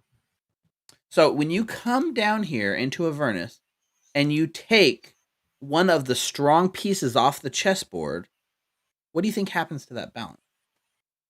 Well, I imagine that it gets augmented by someone like you who benefits from that balance with your neutrality. And, it doesn't matter if good people get hurt or bad people die. As long as you have your balance, you can continue your work here. And that's why you have your army of mercenaries around your tower. You can augment the balance as needed to keep things in check. And yes, we have been a chaotic force that has upset stuff here and might mess with your work. But I imagine an incredibly talented and powerful and intelligent mage as yourself would have safeguards in place against stuff like that. So, As well as a tuning fork to Avernus and Faerun. right, as well as tuning forks to travel between the planes as necessary. So I imagine, a small party of children gallivanting across Avernus, murdering and turning archdukes back into angels wouldn't really make that much of a difference to someone as powerful and smart like you. You make the mistake of assuming that this is about me and my wants and my desires. This is bigger than me. This is bigger than you. That is what the small-minded can't seem to comprehend. Every single thing we do here reverberates across the planes for eternity. And this is done because of your direct action. Can I fix this problem? If I vow to take a hand in shaping the path of the war, yes, but I refuse to get involved. Okay. I just wanted you guys to realize how many thousands, if not millions, of souls are going to be cursed and destroyed for this one simple act, which you guys see as, I'm sure, a positive thing. Redeeming Zariel. Well, we were just here to prevent Elturel from falling in the river Styx. All that stuff is a byproduct of what's happening around here. And a Fringe byproduct benefits. of the choices you made. Do you really think that? And he like kind of like waves his hand. And you can watch as the Elf Song Tavern. You stay like the tables and chairs still look like it, but the walls become like it looks like you're in like a wasteland of Avernus, and you can just see like demons like kind of going all over. And he says, "Do you not think that these demons will not find a way to cross over? You've seen it firsthand, have you not? Idle Glen. Yeah. When the devils are not there to put the demons in check, the demons find ways to cross over. And when Well, they do, people suffer. that's why we're gonna help make sure someone gets in power and leads the devils against the demons. So, again, putting your fingers on the balance, the scales of balance. Well, if we unbalanced it, isn't it our responsibility to help balance it out before we leave? As a matter of fact, that was exactly what I was thinking, but I was thinking of a different approach. Instead of putting our fingers on one side, how about we remove some pieces from the other side? Oh, you're talking about demons. I can get behind something like this. He nods. You really buried the lead on this one, Mordenkainen. I need for nothing we do here can be done trivially. And in fact, getting involved will have repercussions that even my magnificent mind could not comprehend. But Marius does a terrible job at a deceptive gasp. But it is a choice that, unfortunately, we find ourselves having to make. Do you go back and get involved and unbalance the demon side to match the unbalanced side of the devils currently? That is the way I would do it. If you guys seek to solidify the power on the devil's side and bring one of them into a clear control of this plane or this layer, that could also be a option. But as of right now, there are 2 leaders on the devil side and no clear leader on the devil, or 2 clear leaders on the demon side and no clear leaders on the devil side. So, if you were to help me restore balance in whichever way you choose, I would be happy to provide you with the tuning forks you need. I have a question actually. So, if Bell were not around, and the leader of the Tiamaniacs, Arkin, and his significant other were also removed, what power on this plane would be sufficient enough to lead the devils? Hypothetically. It's just like his jaw like drops, like cannot believe that that's the kind of question you're asking. I don't think you quite understand how this balance works. Right. No, I understand. And I get it, right? We remove some more pieces on the devil side. I mean, look, Hal loves to do it. I love to do it. We can just add more demons to the list. Not a problem.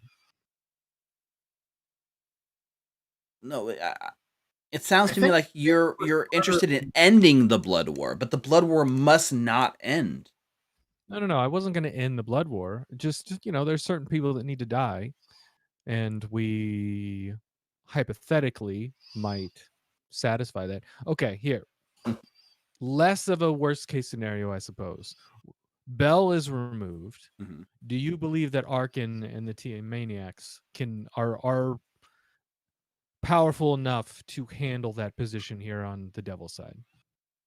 I think Tiamat could fill the void, but given her history with Asmodeus, probably not something he's willing to do. But I've been wrong before. That guy does things no one can comprehend.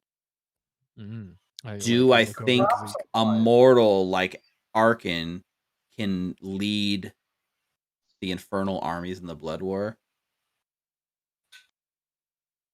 I do not think any mortal could handle such. Right, but Asmodeus changed Zariel into like an archfiend, so wouldn't he have the ability to do that with Arkin?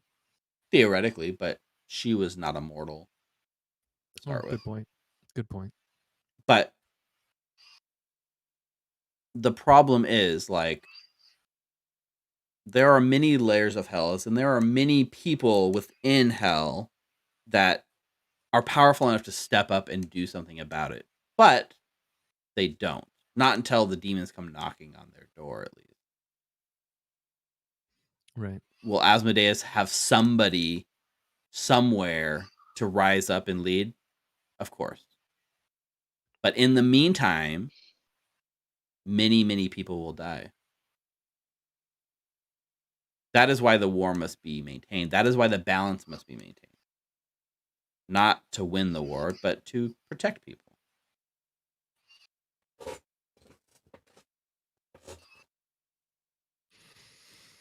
Well, why don't you give us a list of demons that we can take care of? Why don't you give us 2 lists? One with the current standing of Bel alive, Arkan alive, Tiamat, how many demons we need to take out to put the balance in order. And then give us another list with names and locations on both, preferably, and what we would need to do if Bel was no longer an option.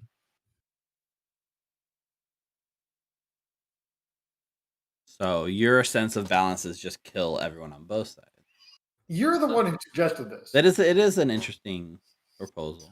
Not everyone, just Some remove people. some powerful players. Well,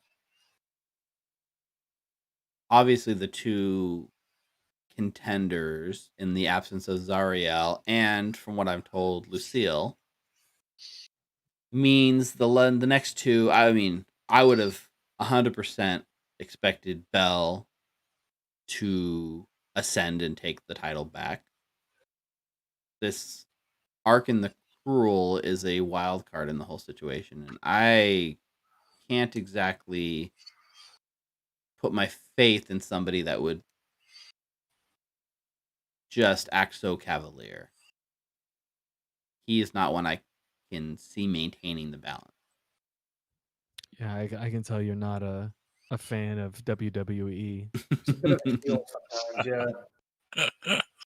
So, whoever, if you were to take both of them out, that is just going to give the demons more power here. Right. Yeah, so maybe and I couldn't Marius, say who would step up. Maybe we should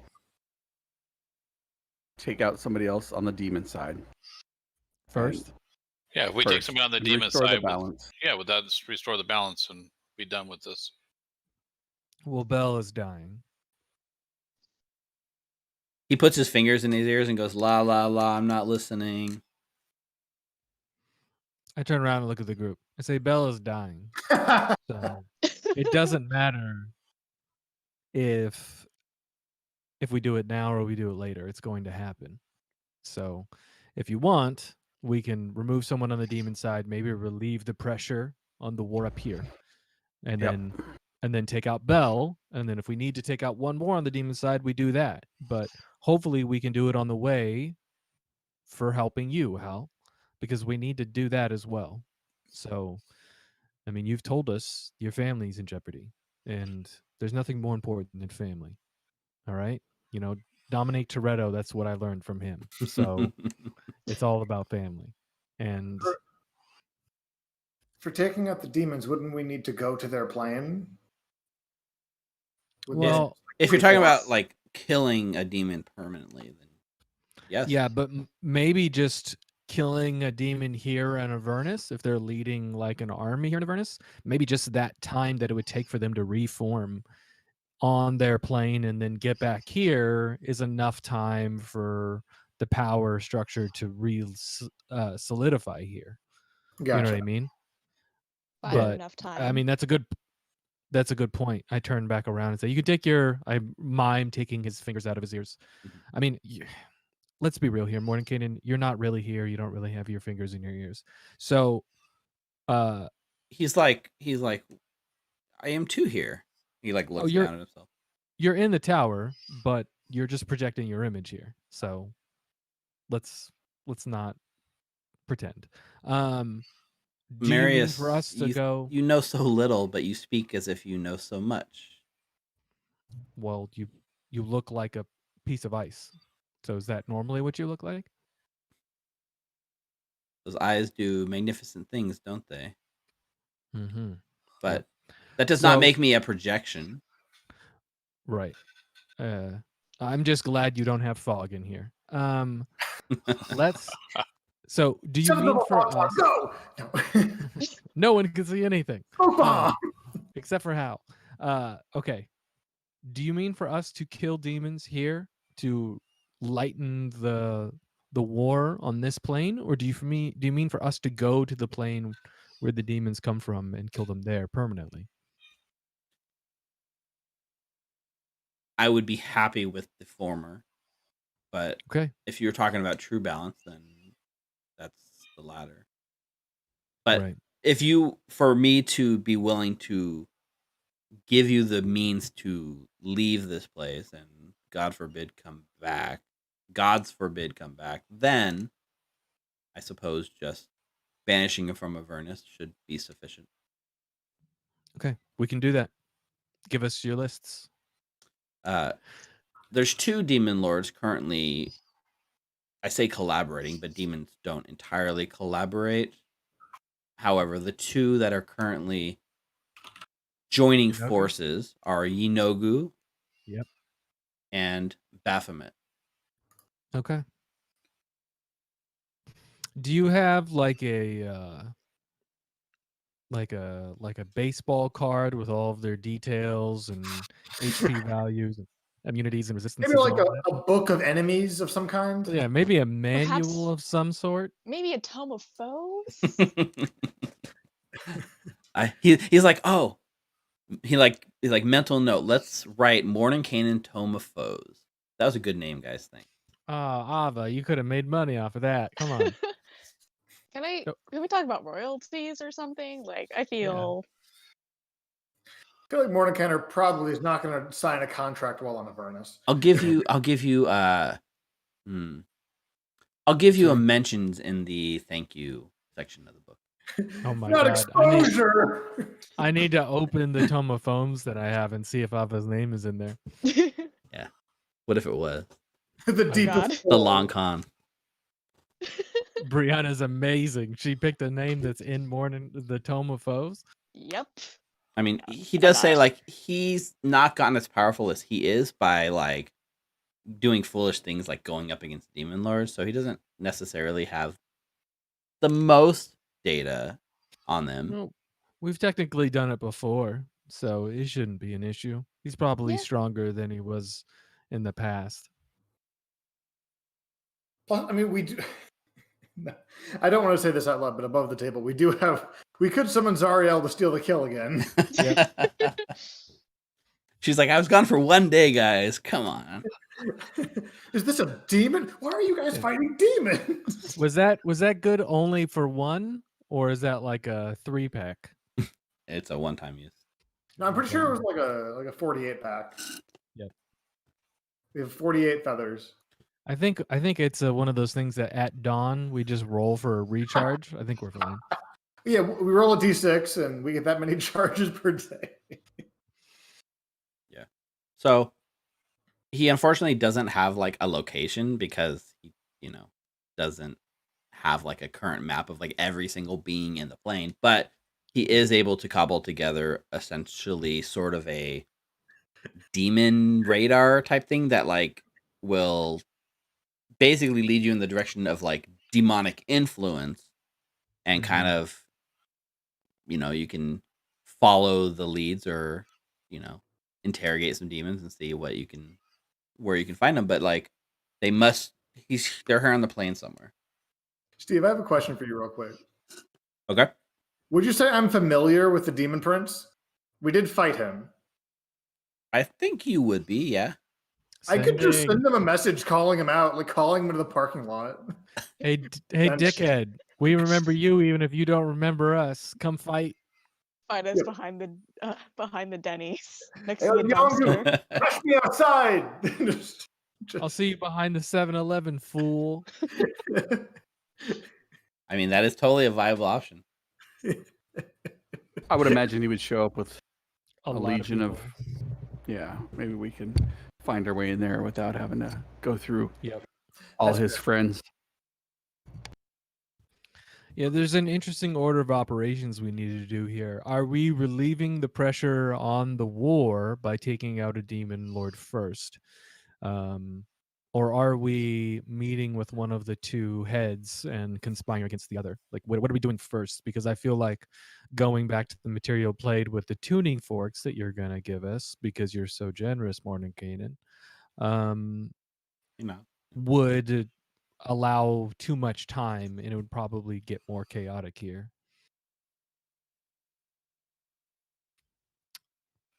We should Well, probably you've do the demon lords first. At least just to one of relieve them. the pressure. Yeah, so we Yeah. can get these tuning forks, and then you guys can gallivant around the plains. Yeah, and then we can prepare for the other, the other responsible actions we're going to take with violence. We're just making 2 stops. We're going to Candlekeep, then we're going back to Bulger's Gate so Ava can speak with her family, and then we're coming back. And yeah, so what do we want to do before we do those things? Well, from my understanding is he's not going to give it to us until we do what we need to do. Is that So true? unless you have another one that I didn't know about. I mean, he does nod. He says the elf has the gist of it. Like, you must. If I'm going to allow you to come in and out of this plane, I have to make sure that you are willing to maintain the balance.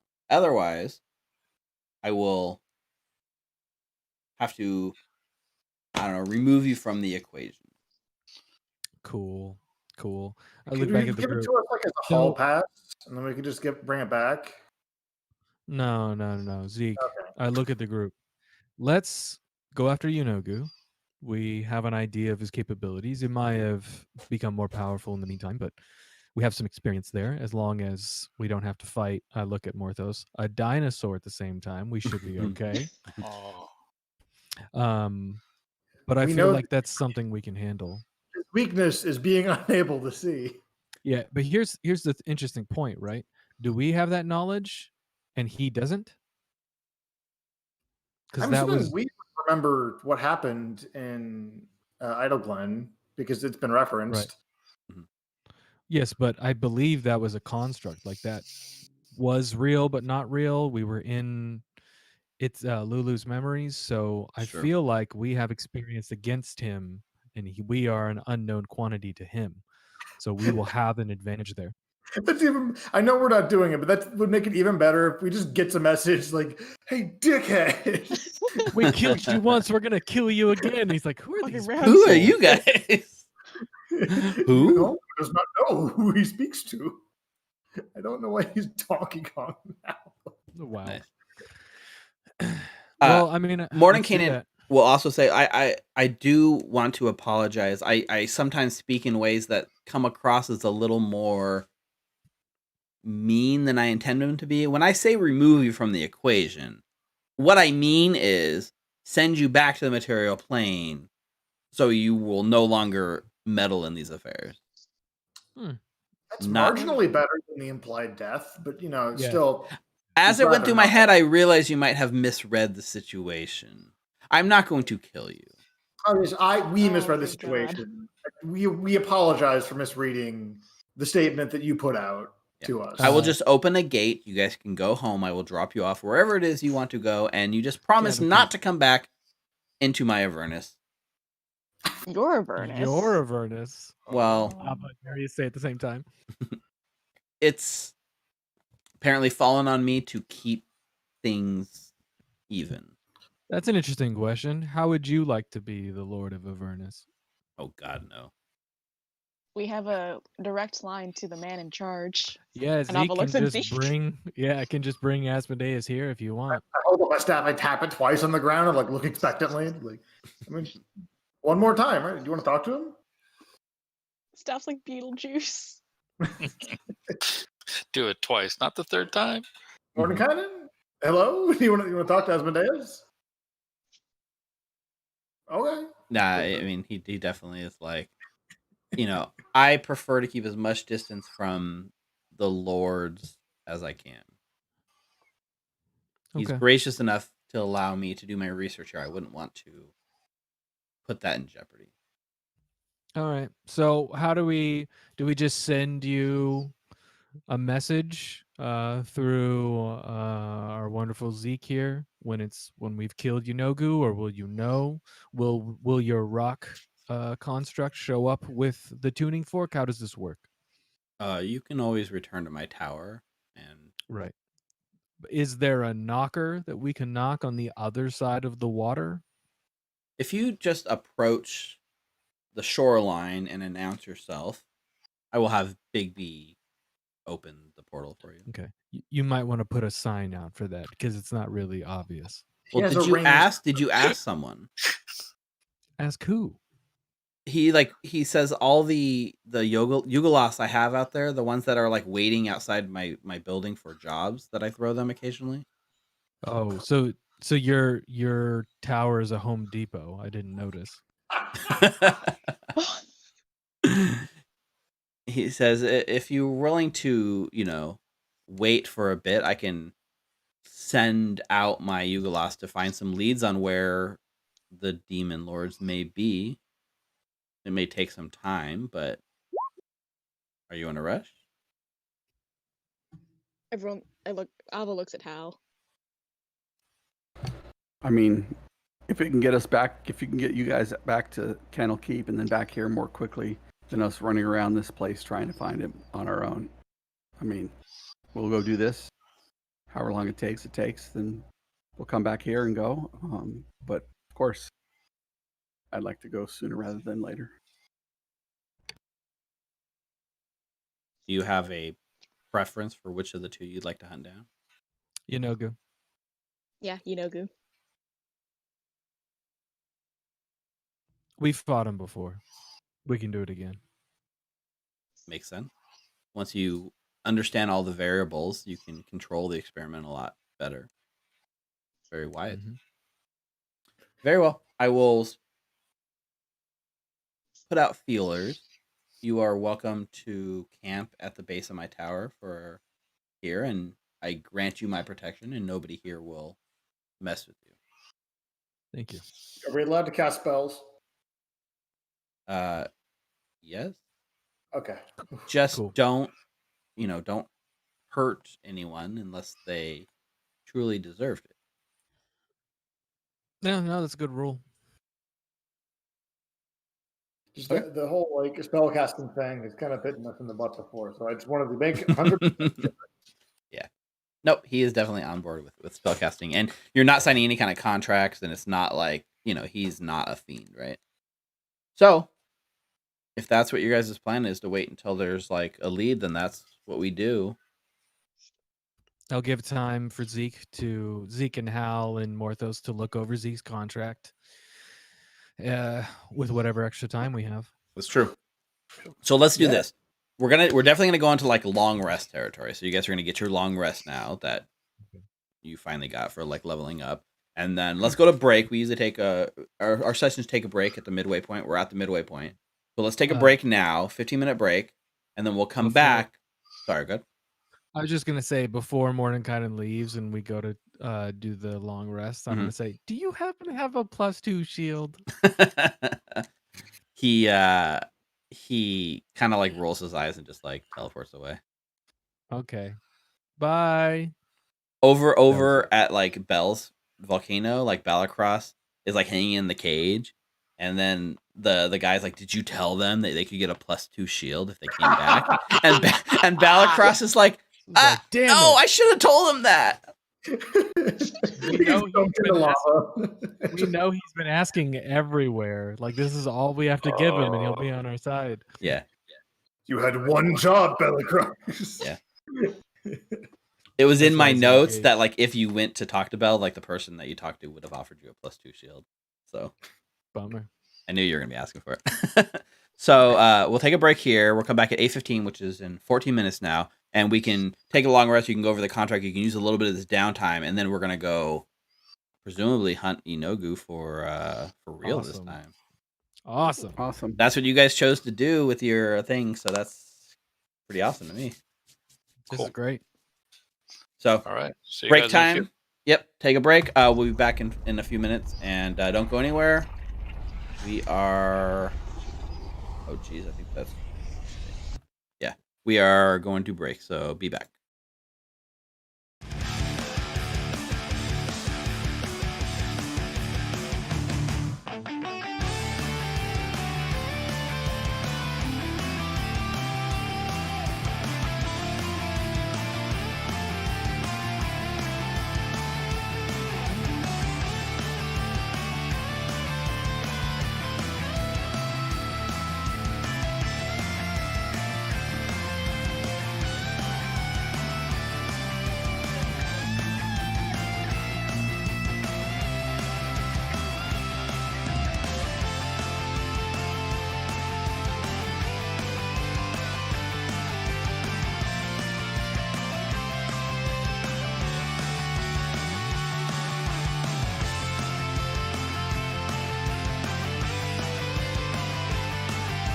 But Yeah, it has to Trevor became roll.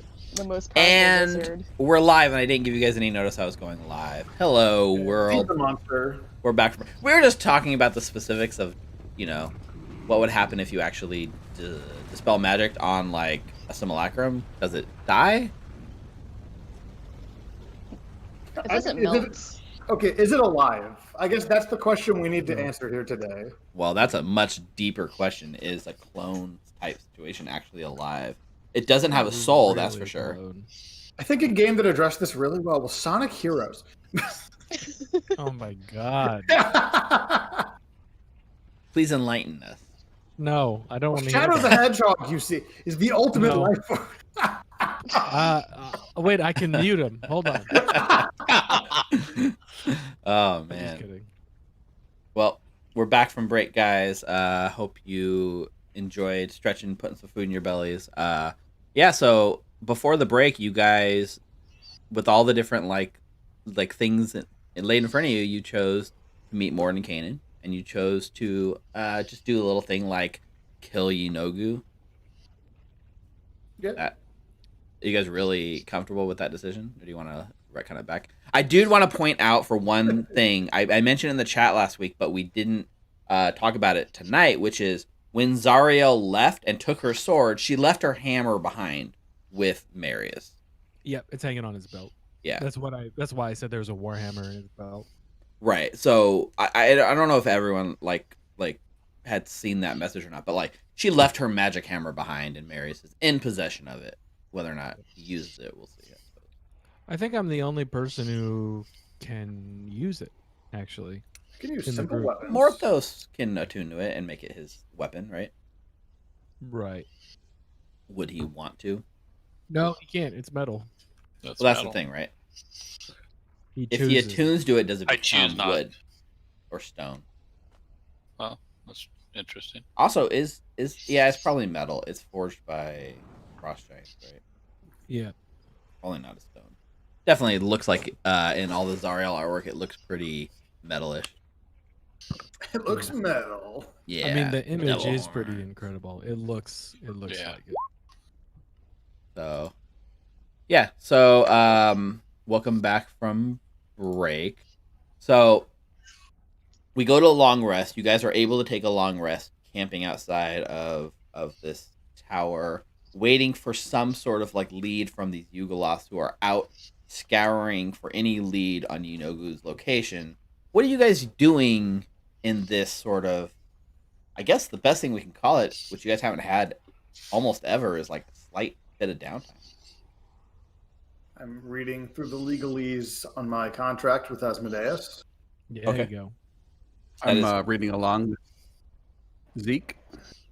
So to recap, Zeke made a deal with Mahadi of Mahadi's Wandering Emporium, who was brokering a deal on behalf of Asmodeus, which pledged Zeke's soul to Asmodeus at a later date. It wasn't an instant claim, right? It was allowing your soul to ripen. And once it was, mature enough, which I know I'm saying to like a 70-year-old man, he was going to... 52. He's what? 52. He's Oh, not God, you're 70. not 70. So he... Yeah, pl- I he thought it, You're I the thought, one who said it was 70. I thought you were 68 this whole time. I'm not gonna lie. I just Why is that imagined... the specific age? We were ready for your the next birthday. Oh my lord. So, yes, if you guys want to spend some of your time doing that, why don't you guys give me your investigation check, either with advantage or how you guys are doing it. I'm not even Alright. proficient, but can we just both roll once? Because I like the idea of actively investigating and not just giving advantage, you know? I have it Why because did of you my say- whatchamacallit. Yeah, My he gets favorite. it already. So maybe Morthos should help you. I think that's how we got 2 people with advantage last time. Yeah, that's how we did it, I think. You want to spend your time helping? Ava Timur? hits people with guidance periodically. Oh, because you can do that without us Yeah, being without attacked fear of by. getting So- kicked out. So you're just like sitting here like meditating and giving concentration guidance as much as you can during the whole like downtime. Like that's Ava's thing, is like guiding everyone. Hmm Okay. Well, not meditating. She's taking her time to like finally. Now that she has downtime, she can finally take the chance to like groom herself because like her nails are getting a little bit long and like chipped in places. Her hair looks a little frizzy. She's not pleased. Makes sense. That's a good point. Are we in the instant tower? I mean, we definitely could be, right? Yeah. Let's be in the fortress. Yeah, that's Yeah, a why good not? idea. So to Better to than help- pitching a tent, right? Just freaking put up a Yep. tower. Yeah, to help with this whole thing, because Marius wants to help too. He will cast light on the chandelier above the party at the table, so that way we've got enough light to read by. Okay. Oh, that's What- great. Why don't you guys go ahead and give me? I'm Hal's giving one with advantage just because of your like foe. What's it called? Favorite enemy? Favorite enemy, and it's related to a contract, so that's fine. And then I'm guessing Morthos is taking advantage on his check. Is there So anyone else in- proficient? History? Make it. It's actually going to be an investigation check. Perfect. I'm not proficient. Like Zeke, you said you're not proficient. Oh, I'm not proficient now. I sucked. Well, then Yeah. it's a natural 1 for Morthos. Yeah, you Yep. do get Ava's guidance. Yeah, I got a 10 on the others, so Well, that's a D4 for Hal. 15. 18. 18. So Morthos and Zeke, like with your guys is putting your head together and stuff. You're not. Okay, 3. So you're not 13. able to make any progress. In fact, you guys confuse yourself so bad that you believe you're further from your answer than you were last time you tried. You guys went down this rabbit hole of like you misunderstood some term earlier in the contract, and the last like hours have been spent reading that term in the wrong context. And Hal had to point out your guys' mistake that changes like everything. But Hal makes some decent progress. You don't get the full answer, Hal, but with your 18, what you learn is in order to break this contract, there is the ability to do so, but what you're going to need is the I guess I'll just tell you this much, that both the person who made the contract and the person who signed the contract are going to need to sever their left hand. The same hands they used to make the deal. And so that's what you get so far. That's a lot. Nice. What the next step is after that, you're not entirely sure yet. That means you need Zeke's hand and you need Mahadi's hand. Mahadi's. It doesn't say willingness or willingly, right? Not so far as you can tell. Interesting. But that is what you learn trying to understand Zeke's very complicated contract. Got it.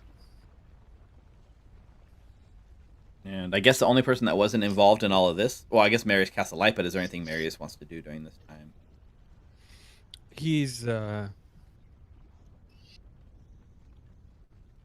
sleep. Just take a well-deserved rest. Yeah, he's exhausted. He's kind of upset that he had to give up the sword, but he understands. And he's just looking at this hammer and the way it's designed and the way it looks. And he doesn't need like an identify spell or anything. He knows where it came from because Zariel told him, but like he can tell this is an evil weapon. So he kind of feels weird holding it. Mm-hmm. So he's Def- not sure. He's not sure what he's gonna do with it. Are you attuning to it?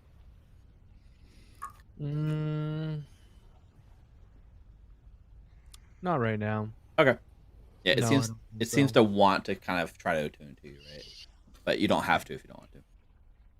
Nah, he's just gonna hold it. Yeah, it's not sentient. It's not like forcing you to do anything against your will. So yeah. So take your long rest. Congratulations. I think you guys are level 14, correct? Yep. So now you get your first long rest going to level 14, which I know some of you already did early. Everyone looks at Morthos. All this cheating, you got to cover it up better, Mike. Oh, Yeah, it starts with you not admitting that you took the long break or the Yeah. long rest. But yeah, the second day, like the morning comes, and you guys are kind of camped out, and the camp around Mordenkainen's tower seems to be very sparse because they've all like kind of he gets on the balcony and he announced the day before that he is paying a total of 10,000 gold to any Yugoloth that can bring back concrete location that leads to, the defeat or capture of Inogu.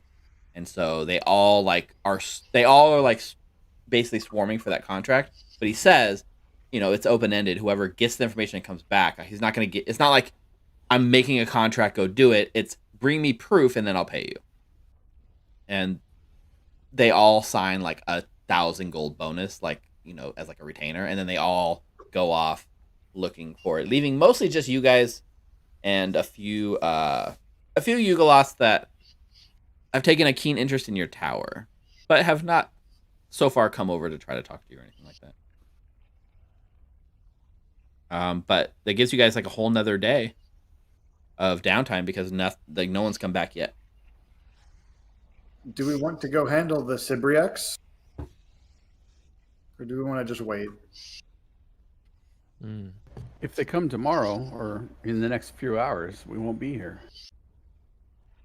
I mean, we I made s- pretty good headway with your contract, right? Yeah. Yeah, You should it's, work on that. it's an unpleasant headway, but okay. That's a good call. I keep forgetting I have this thing. I guess I'll just spend the day looking over my contract again. That's fine. If that's what you guys want to spend your downtime doing, then that is fine. Let's do another set of contract rolls. So it was Morthos with investigation and Hal straight, or Hal with investigation also. It's all with investigation, but Hal Okay. gets advantage because of that, and then does Morthos get advantage? I don't think you have advantage, Morthos, because nobody else with investigation is. Oh, I helping. thought you were saying that's Oh, what my Zeke bad. was giving me. Oh, Zeke's okay. helping you, but he's I not proficient in I got investigation. you. That's what I thought. Okay. I also misunderstood. So that's a 5. Well, with the D4, I guess, but still a 5. I mean, why don't you roll too, Zeke? Since you can't Yeah. give him investigate. Since I mean, you Yeah, that's I a thought good he point. was. I thought that's where I was Oh, getting yeah. the Yep. Still There giving you go. guidance. And add D4s to all your rolls. Oh, dirty 20. dirty Yeah. 20, It's not going to help with mine. So 18.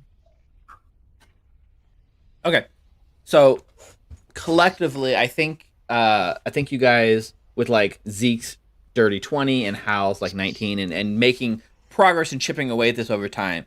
You now know what you need to do when you get the left hand. So you need to get the severed left hand of both Zeke and of Mahadi, and then you need to get a hold of the contract, that metal. I remember if you remember, it summoned like a stone, like lava type thing, and you imprinted your hand into it, right? Right. So you both need to sever your hands and place the severed hands back into the contract, at which point the contract will dissolve and be voided. What specifically did I gain from the contract outside of like amnesty for breaking the rules of the Emporium? It was that and your staff. I like my staff. Okay.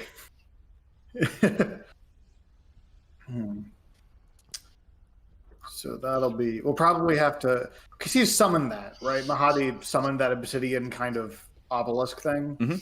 And he offered it over to you. I mean, if we get to the point where we can sever his hand, we can probably get to the point where we can coerce him into resummoning the obelisk. Yeah. I mean, the trick would be to have him resummon the obelisk, just use some pretense of you wanting to study the original contract, and then once it's there, then we take his hand. Yeah. It's weird that it has to be severed. Well, Avernus likes to separate people from their limbs and organs. Mm-hmm. That's true. A weird sort of theme, I guess. So yeah, you guys do this. You guys are spending like the most of this day, and you know the time doesn't change, but like I mean the sun doesn't go up, it doesn't come down. There's no time change in the day, but tick off one more day on your marriage. You guys still married? Yeah. Last I time I have checked. one more day. Yeah, Okay. we got one more day. Yeah, we might need to get married again. I need my +2. I'm used to it. We can't get Wow. married again. You could if you get really loophole-y about it, right? I mean, if we get widowed, we can get married again. But I think. Abba can't get. If Abba dies, she's gone. Well, And here's the thing, right? We just take turns killing each other like in Flatliners, and then we bring each other back, and we're not married anymore. Not how that- simple. We've got beaten diamonds. marriage. Yeah, but not that many. Like we could do it, but they're important. Speaking about that, like, how much time do we have until you can't even cast ceremony anymore because you're not a cleric? I don't want to talk about it. It's a level 1 spell, so it'll be a while. It'll be Right, level 19. I can still cast it. So at literally level 20. Okay, so what's your split right now? 8-6. Did you not lose one over not with a long rest? Yeah, I thought you were. Oh yeah, my bad. I forgot. We you're- haven't taken a long rest without a level up in so long. It's true. So you're That's 9-5 now. Yeah, let me fiddle with that then, real quick. that's up to you, right? But if that's how you wanted to do it, then you definitely took a long rest. Yeah, that is how I want to do it. Thank you for reminding me. Happy to, because it's ridiculous and I love it. I think Thank you for there's putting up with me, Steve. Honestly, I think there's rules in Tasha's about how to change your class, and I'm really curious to see what the rules say in that book versus how we did it. well, Right. we nailed it the first time. We did Yeah. the good. We did the good way. It's better than whatever the book says. They should be If the taking book notes. says our way, we just knew from the beginning. Right. I read the subclasses, but not the regular classes. Oh, is it just subclasses? Okay. I don't know. Yeah. I just read the one. There was an article about doing subclasses. I don't know if it is Yeah, I classes. saw that too. So maybe we're, treading new ground after all. We're writing 5.5 right here.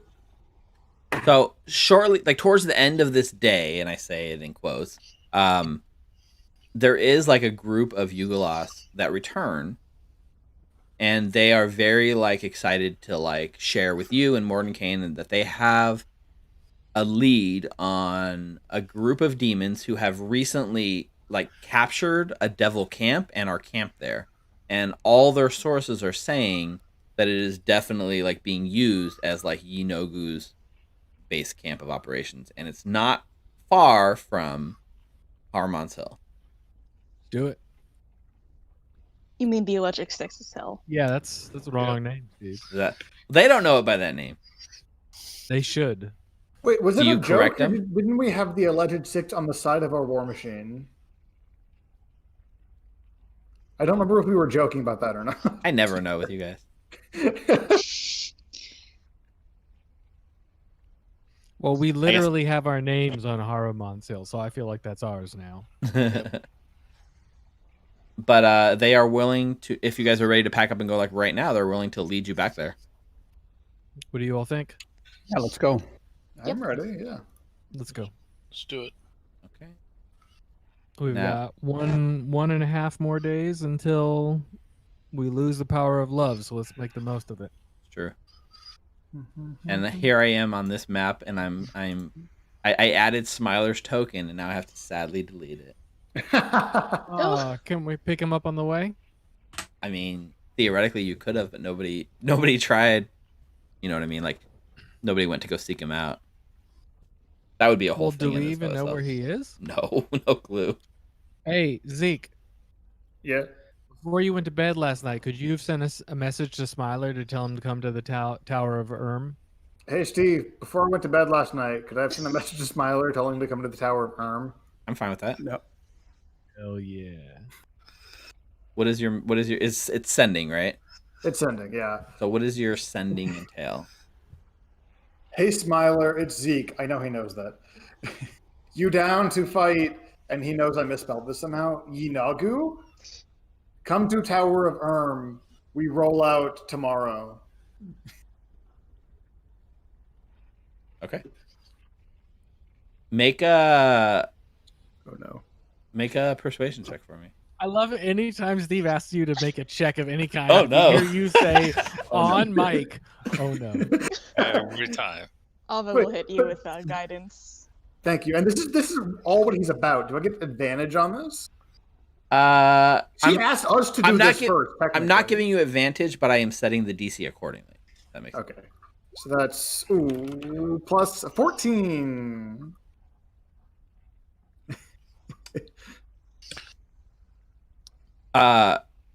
So Smiler responds and says, currently on the hunt.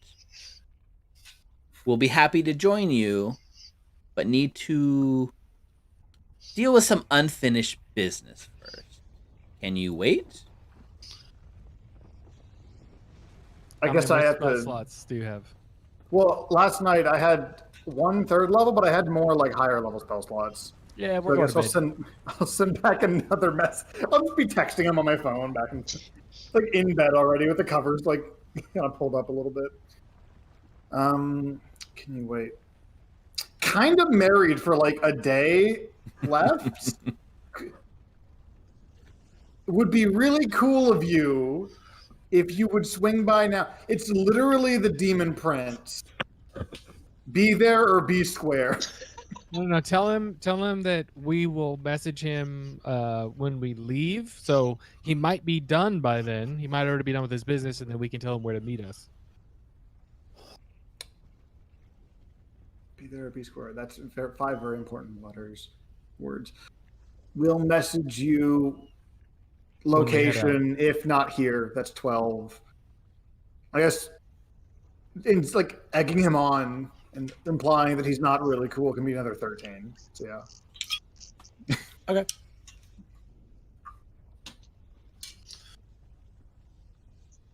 I'll await your message. Sounds fun. I'm in. Oh, hell Don't kill them all without me. Yep. It'll be one for the history book. You know, I feel good about him coming, but I also kind of feel like it's a bad idea. We've had worse ideas. Mm. Name one better idea. Wait. I don't know how this works, clearly. Good night, Druid. What? Okay, so then as we leave, I will use another sending. Pop. And yeah, I'm still level 5 cleric. I still have that. Okay. You're like, hey, homie. Smiler, my bobiler. Name of location. We're leaving now. Catch you there. Really hope to see your token on the battlefield. And the response comes and says, you hear like him talking, and somehow you can hear like the roaring of his motorcycle, like in the background as he's speaking, and he's like, all right, thanks, on my way. Things wrapped up a little easier than I thought anyways. Let's do this. Do we somehow hear rock music also? Yes, you probably do. Let's do this. Smiler out. He's got the only War Machine motorcycle that sounds like a Harley. It's very loud. That's what Harleys are. They're war machines. I'm so glad that I couldn't hear Zeke message to Smiler, because I would have teased him incessantly for that nickname. Ditto. Yeah. Smiler out. That kills me. So, en route to like Harmon's Hill, as you're following the Yugalos back, from unmistakable like roaring like trail of smoke on the horizon, seems to have spotted you and is coming into the convoy, and you can see the unmistakable look of Smiler the Defiler. He's got his crazy reddish hair, his like green pale skin, and he's like covered in like leaves. And underneath those leaves, he's wearing like leather armor, and he's just like you see him like driving, and he's literally like standing on his motorcycle for no reason, surf riding the motorcycle off of like jumps across the plains of Avernus. Dope. As Marius- he comes up, I want to extend my hand for a predator handshake. Like mid ride. He's on the motorcycle. Yeah. Just- And you're hanging out of the war machine? yes. All right, then he does. There's no other way to do it. Marius is riding Saul like next to the war machine, just like a foot off the ground, but Saul is still galloping like he's on the ground, and Marius is just shaking his head at both of them doing their predator handshake. I don't have Saul on the map. Let me grab him. Yeah, Saul might not be a part of the combat. He might just stay with the war machine, but Well, He's I mean, that's the definitely other there. question is like, you know, Smiler's yelling. So like, what's the plan, bro? Plan? We're supposed to have a plan? Okay, we have two possible plans. One, smoke bomb. Two, giant dinosaur. yeah, Marius is like, "Do you have blind fighting on your character sheet?" Yeah, bro, totally. Okay, then we use a fog cloud and we mess him up. Can I roll inside to see if he's lying? I mean, you don't have to roll insight. He's lying. He just thinks it sounds fun. Hell yeah. So are we like Cool. jumping the gates and landing our vehicles in the camp? Or like, are we going to like sneak up and surprise them? Because I'm all for the jumping in plan. That's a good question. I have a feeling Smiler's not going to let us sneak up and surprise them. Between that and our stealth rolls, even with Hal's Pass Without a Trace, like 2 or 3 of us have disadvantage on stuff. I think we could sneak up if we wanted to. You can at Yeah, least try get, it. if you wanted to like do the stealth approach, you can definitely get to like outside the camp. You just got to park your vehicles a distance away and kind of walk, right? Like you just can't pull the vehicles up to the gate and be stealthy because they're loud as hell and they will definitely see like you guys coming. So how you guys want to do this, that's up to you guys. If you want to take the vehicle in and like ram down the gate of the camp or something, or a Smiler says he's willing to like, you know, he could find like a cliff and like jump the gate and just land his vehicle in the middle and just like take out as many as he can in a blaze of glory. Is he I know expecting that to Smiler. die? Yeah, I know that Smiler will be tanking Yonogu for us, but I'm gonna have my eyes in the sky, my drone Saul, up about 1,000 feet Mhm. up in the air. I just want to get like some aerial photography done, get a view of inside the camp, Okay. numbers, Yeah, location. then maybe we make our plan after you give us the layout of the land. Maybe Yeah, like 'cause we an don't- aerial view of the battlefield in some Yeah, uniform. we're gonna mount a camera to Saul's head. Why don't you go We're ahead gonna and create a GoPro. give me a perception check from Saul. See what he can notice. Because if he wants from a distance without being noticed, we'll see what he can see. Because up high, he can definitely see further. What is Make- perception based on wisdom? Wisdom. Wow. I love digital dice. A 4. Okay, so No, you're supposed to roll a d20, not a d4. Yeah. here's what Saul notices from this distance. The camp itself looks to be somewhere in the neighborhood of about like 130 to 140 feet across. It's definitely got like a rock kind of wall built on one side, and then some sort of like artificial walls have been kind of closed it off to kind of create a completely surrounded fortress that has at the front of it a gate that is definitely erected, but the top of the camp is kind of built to be obscuring what's inside of it, and Saul sees definite movement in the camp, but has no idea on like numbers or anything like that. Right. They've got the desert tarps up that we saw in Pretty- Iraq and Pretty much, yeah. Afghanistan. So Okay. unless if Saul wants to Uh, try to get closer, might be able to get some more information, but that would be putting himself at risk. Yeah, that's a problem. What does everybody think? I mean, we could get closer, but Saul will be in danger. I could take my motorcycle, go around the back, leap in, get the ley line, get numbers, jump back out, and definitely return with that information. I definitely did. Saul did not let me know that there was like a ramp for jumping back over the wall, just so you're aware. I mean, there's tents and demons and tarps. I can make it work. Don't worry. I've done much more with much less. Marius's eyebrows are pretty high on his face as he looks at the rest of the group. Saul, what do you think? I say in my head.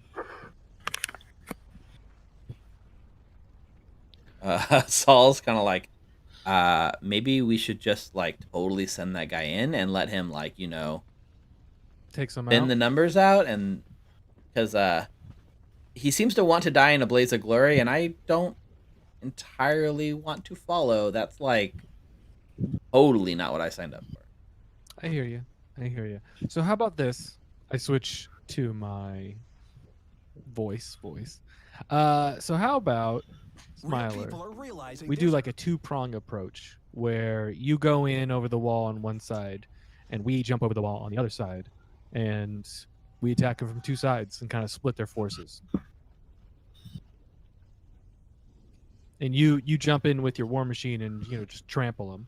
And then as soon as it gets hairy, leave your war machine and make your way over to us, and then we can, with our combined might, take them down. What does everyone else think? Does that sound like a plan? Do we know how many demons there are? Nope. I have no idea.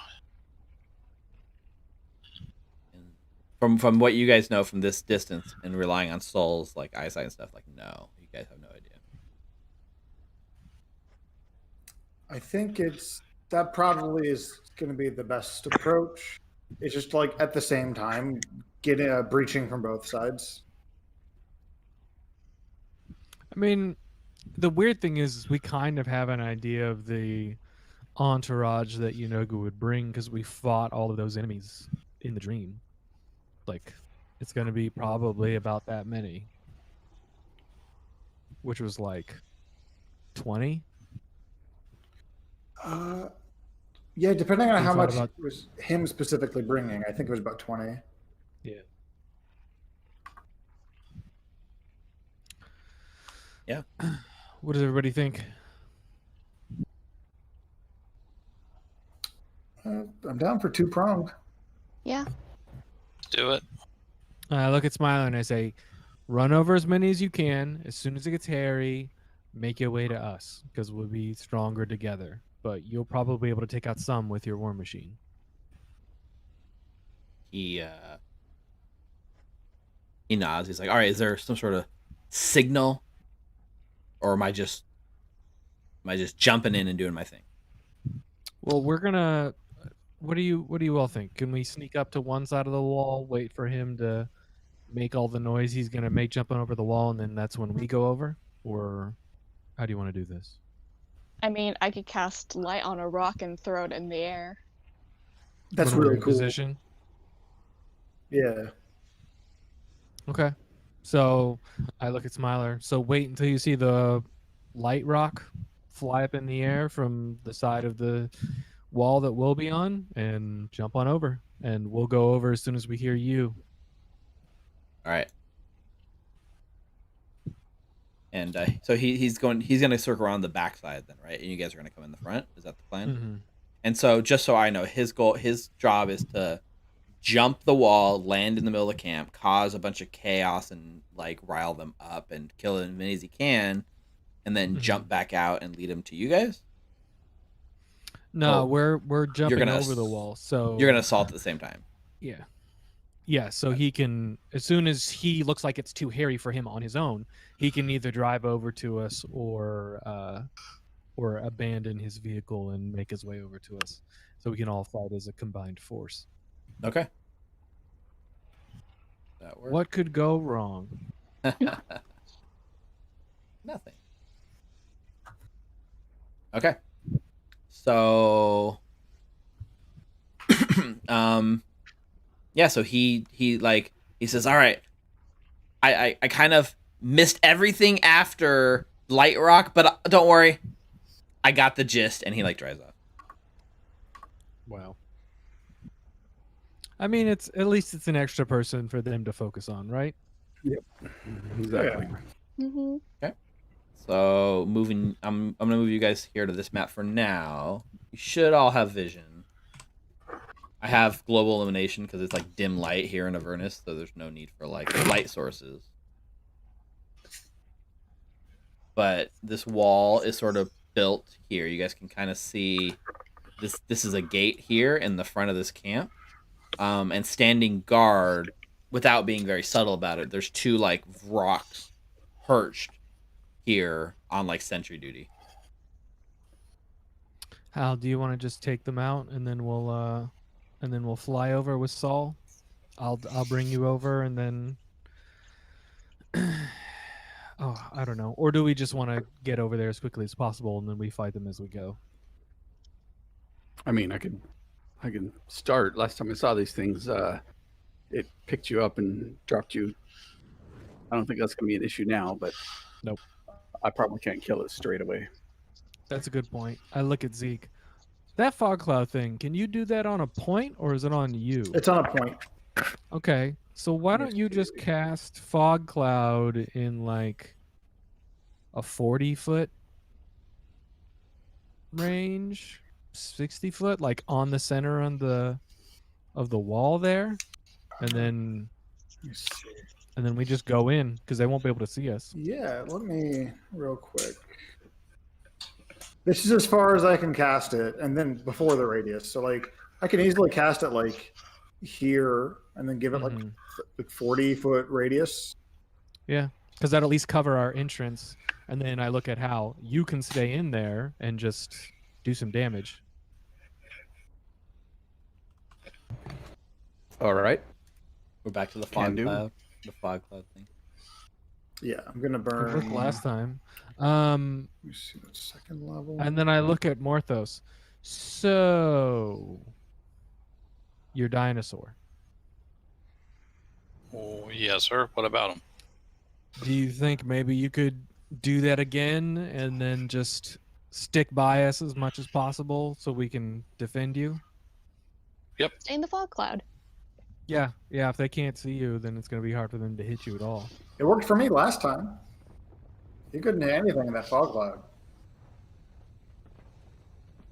Yeah, it's just difficult. Maybe find an edge of the fog clouds so you can step out, do some damage, and then get back in, maybe. Okay. Because otherwise you'll be neutralized if you can't see. Yep. I can do that. So I have to start working on that now. It's a minute to cast, so as we're waiting, I can start Can my you put spell.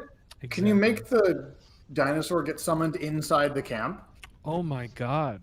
Before we even do the fog cloud? Yeah. What's the range? Yeah, 90 feet. So Yeah. Drop a brontosaurus on us. Does it say a point you can see within 90 feet, or just any point within 90 feet?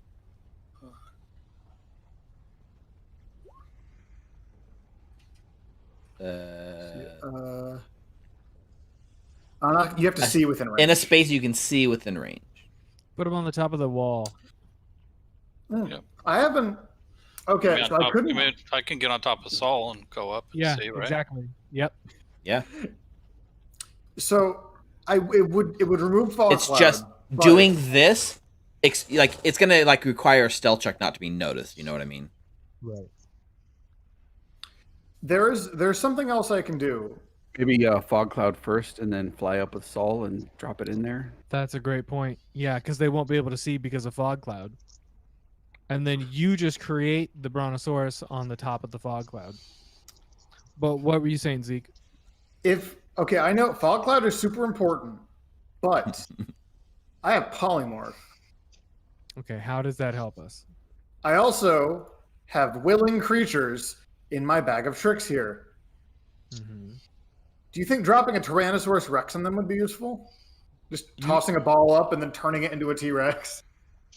You can create a Tyrannosaurus Rex? Oh yeah, that's CR like 8.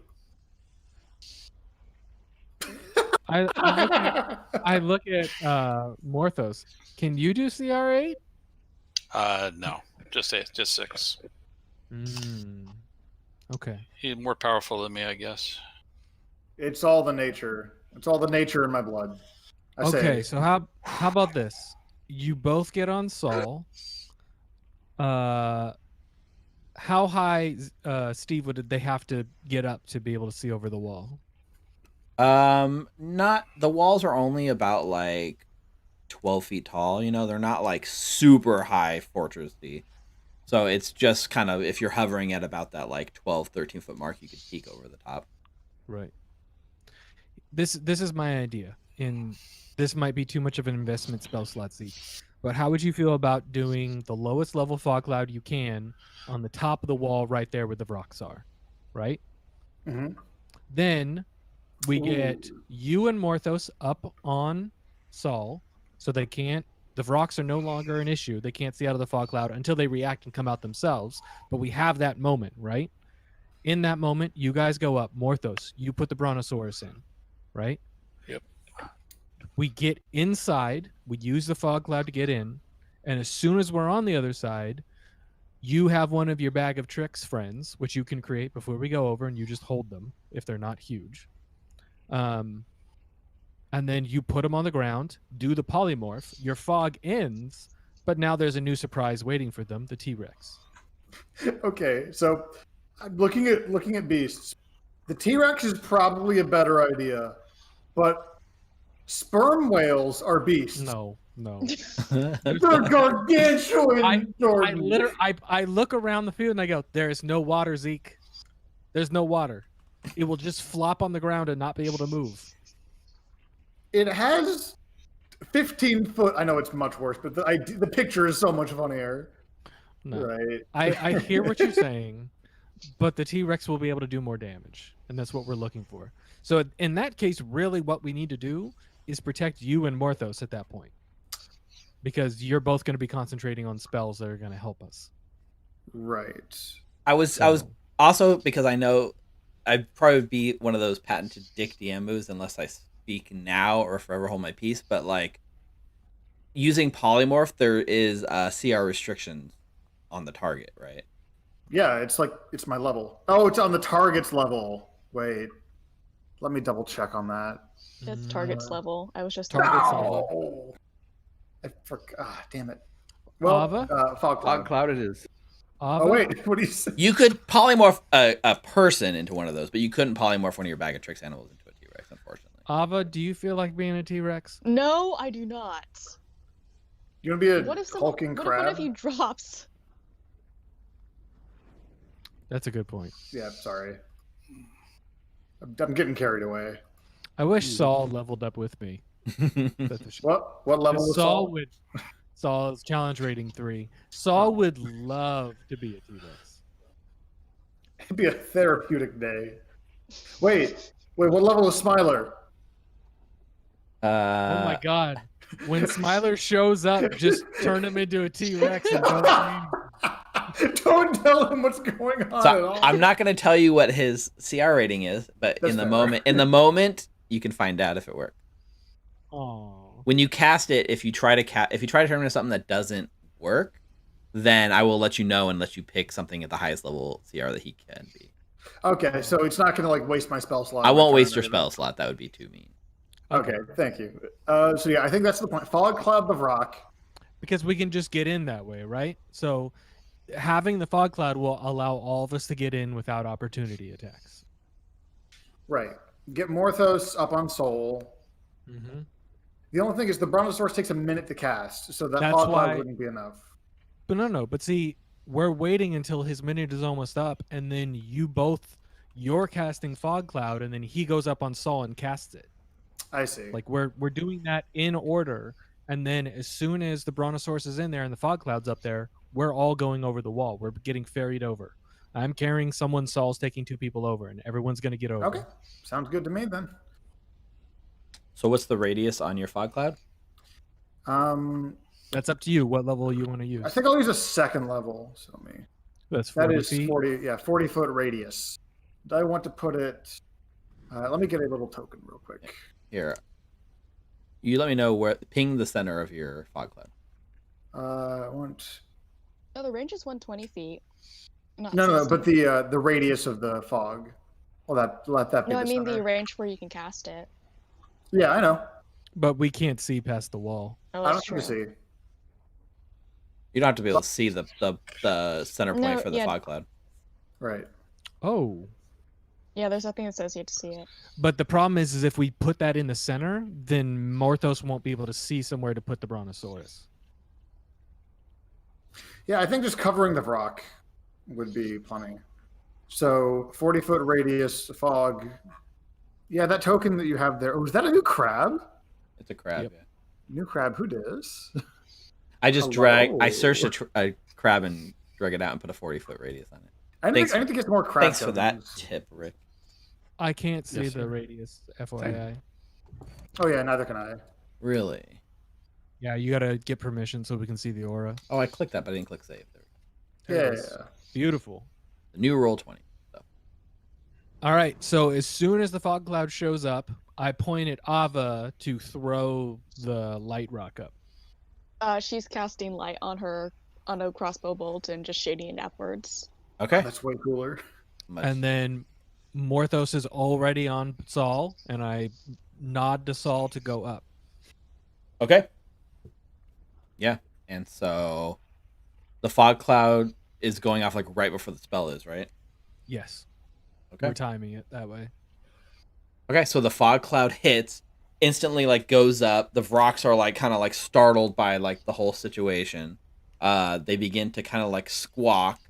Saul and like Mary or Morthos kind of go up. Morthos is trying to get of advantage, and you go up and you realize this giant like spherical like dome of fog is like making it very hard to like see, but Yeah.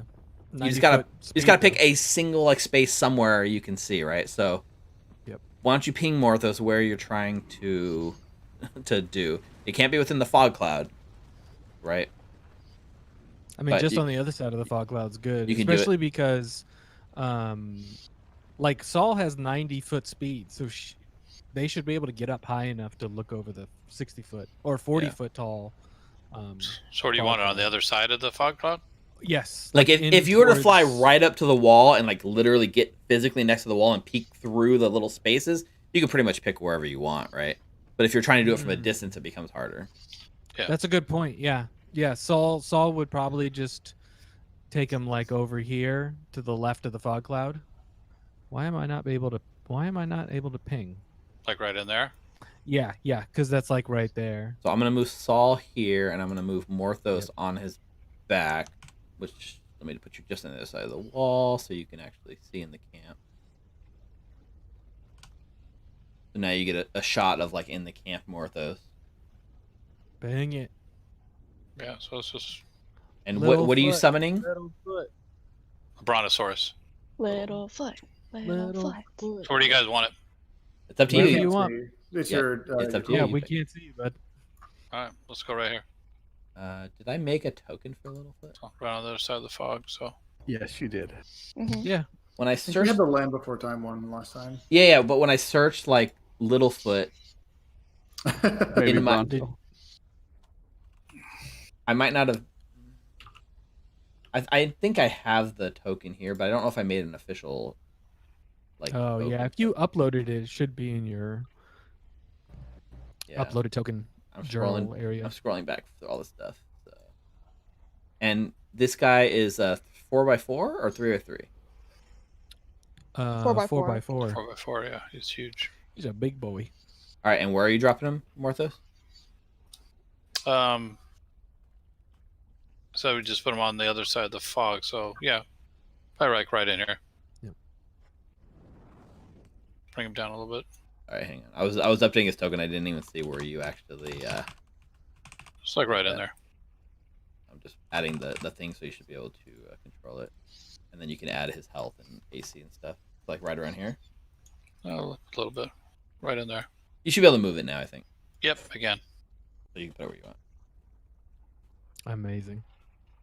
All right, so you summon Littlefoot in the middle of the camp. The fog cloud is going off, and Ava shoots the like bolt searing through the air, and then Smiler is like literally like having like a full on argument with himself, like overlooking this cliff, kind of like we should just go now. Like no, they said we should wait. Yeah, but they're gonna steal all the glory. You're right.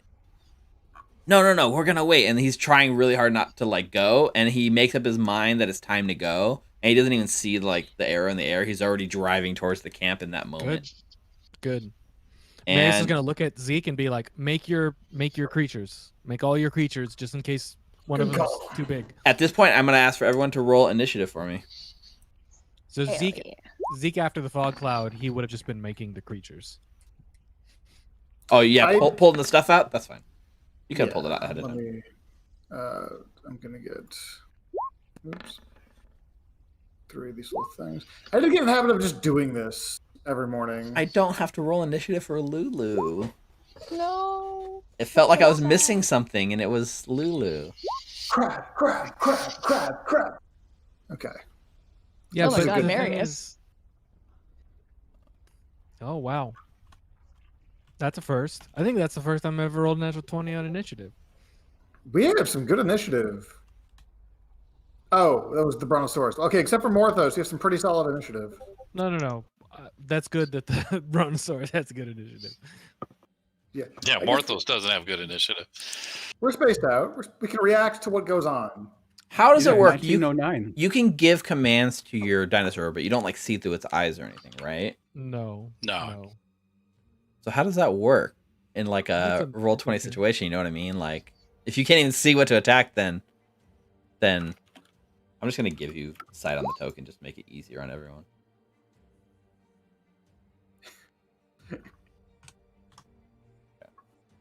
All right, so Zeke, Smiler, Littlefoot, Ava, Brock, Morthos, Hal, Marius. Is Saul? Saul's gonna retreat after Okay, after this. dropping then. everybody off. Yeah. Okay. So But stay nearby in case, I mean, Sure. maybe we need some fire resistance or something. So I would call them back in for that. all right, Hal. You get I'll first stop. dibs. Stop. Totally forgetting what they said we're gonna do. I'm gonna shoot at the rocks. Hell yeah. Handle it. Do I have initiative or advantage? You don't see him. Yeah, they cannot see you. All right, Elven accuracy with Yes. my bow. Triple advantage it is. 23, That hits. 12 piercing. Perfect. Are you taking the one on the left? I'm assuming. Yes. Yeah. Okay. Yeah. The first arrow through the fog, right into your mark. Second attack. 30. 9 more. Okay.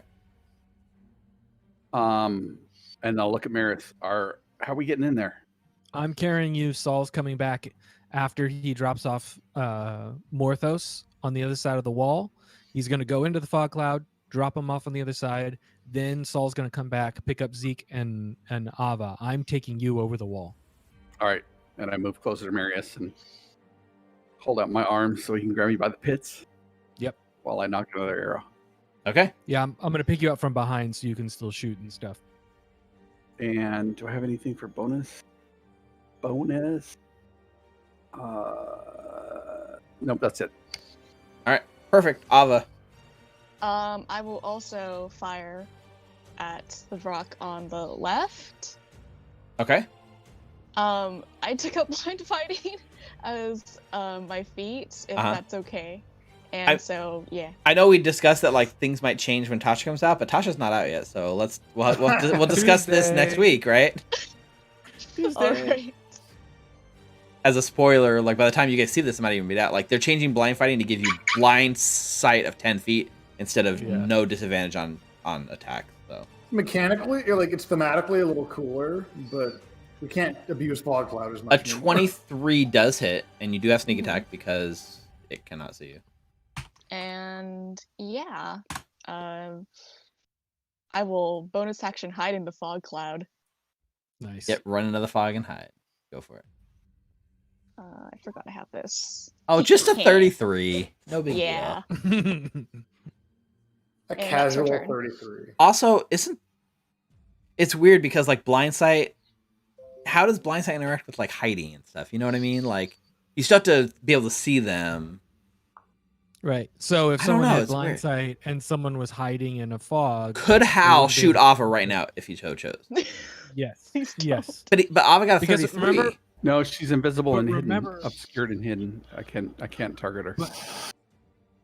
The difference is Oh. that like remember when we were doing that combat and Ava was hiding behind like the fountain. So on one side the enemies couldn't see her, but on the other side because she wasn't obscured by the fountain.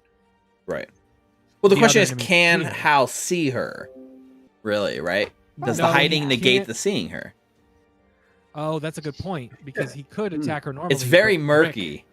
Rick, you said because of the obscure and her hiding, it's enough, right? I don't know. I don't know because either. He let the point because I do have blind fightings. Right. Right. I might still be able to.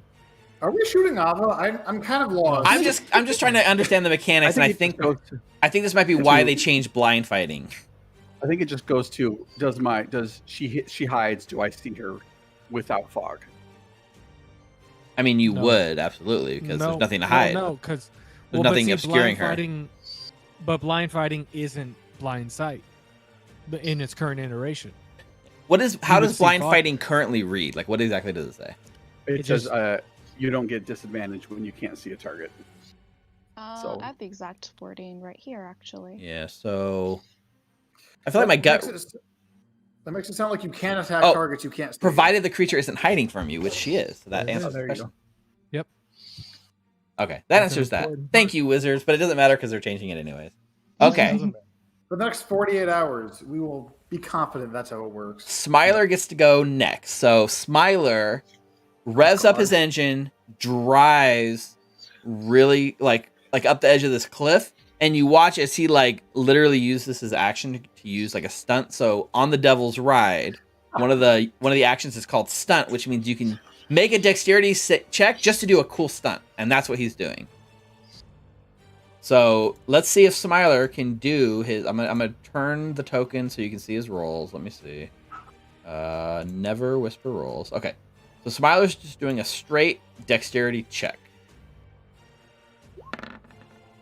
Natural 20. Oh my Hell god. yeah. Smiler's dope as fuck. Yeah. Let's go, Smiler. So Smiler launches himself off this cliff, does Backflip? a wheelie in the air, does like a heel clicker. He doesn't do a backflip, but he does do a heel clicker. Ooh, heel clicker. Nice. Is he 1080 also?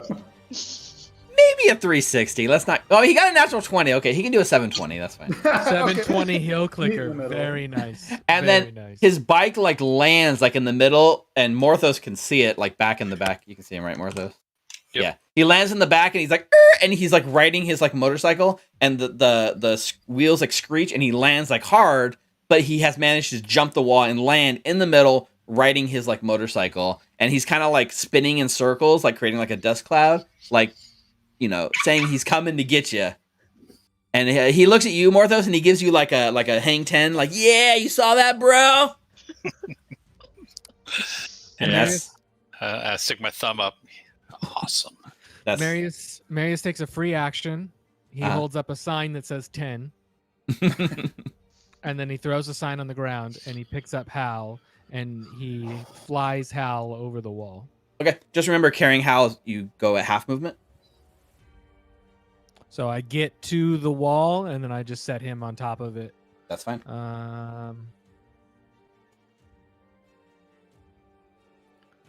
Let's see here. What's your fly speed? Like 60 or 90 or 120? 90. 90. That's pretty good. 90. So I'll be able to get. Actually, I'll fly to the center like that, where Okay. the token is, and drop him off right there, so he's not in melee with any of the rocks. Sure. And then I will drop him off, and that's where I will stop. Saul has 90, so he's gonna drop off Morthos. Mhm. And Saul can speak telepathically to other people or only to me? I think it's only with you. Okay. Then in Morthos's head, he'll get a flashback of Marius saying, "Don't let anybody hit you, for fuck's sake." And then Saul will come back and pick up Zeke and Ava. Okay. Oh, with Marius's turn, he's gonna take the disengage or dodge action. Don't forget to move your token, by the way, Jordan. Okay, so Saul's going towards where? Because Saul has no idea where Ava is. Ava has a 33 stealth in fog right now. No one knows where Ava is. He can go in like her Oh. general area and like call for her or whatever, but it's gonna be on Ava to come to him, right? Yeah, he's only got 70 feet, so he's gonna sit there, look at Zeke, like, "Come on." Well, actually, that'll be on my turn that I have to move, Yeah. I guess. But Yeah. Okay. So, and then he's gonna get into the cloud, but he's gonna be close enough that Zeke will see where he went. And yeah, Um, you can feel the presence. He's not and hiding, so Ava- he's where he is, Yeah. right? Yeah, probably see like a light glow from his fiery mane, and Saul will just wait until they get on, and then on his next turn, fly everybody in, and then after that, peace out. Okay. Littlefoot, what's Littlefoot doing? She doesn't know, so she's just gonna kind of walk over to this tent and just stomp on it. That tent right there. No, All right. the one, no, this one. Oh no, This one that's here? where they're keeping all the maidens that they can't kidnap. Why don't no, you? not the prisoners of war. Oh no, not the little children. Why don't you She give me a? doesn't know. Why don't you give me a stomp attack? Santa's workshop. Oh gosh. Oh, a 12. Let me see something real quick.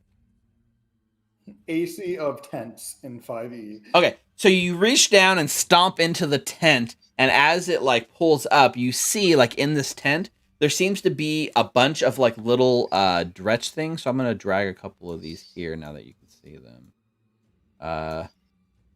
These guys are here, but one of them is immediately completely like squished out of existence. So this one is now dead. I'm gonna add these guys to the initiative now. They're still surprised this round, so they don't get a turn this round.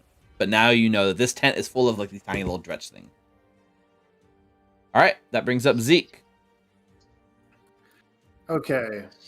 Is there a front gate here? There is like yeah, ground animals can get in on? possibly like the gates like close for sure. Okay. Oh, And real quick, Hal's you standing on also- top of it. This this Pumbaa token, is that for that's for the giant boar? Let me double check that. He is large, so if you could amp him up a little bit. Sick, thanks. That's weird. That's right. Bonus You can't do that as a player, huh?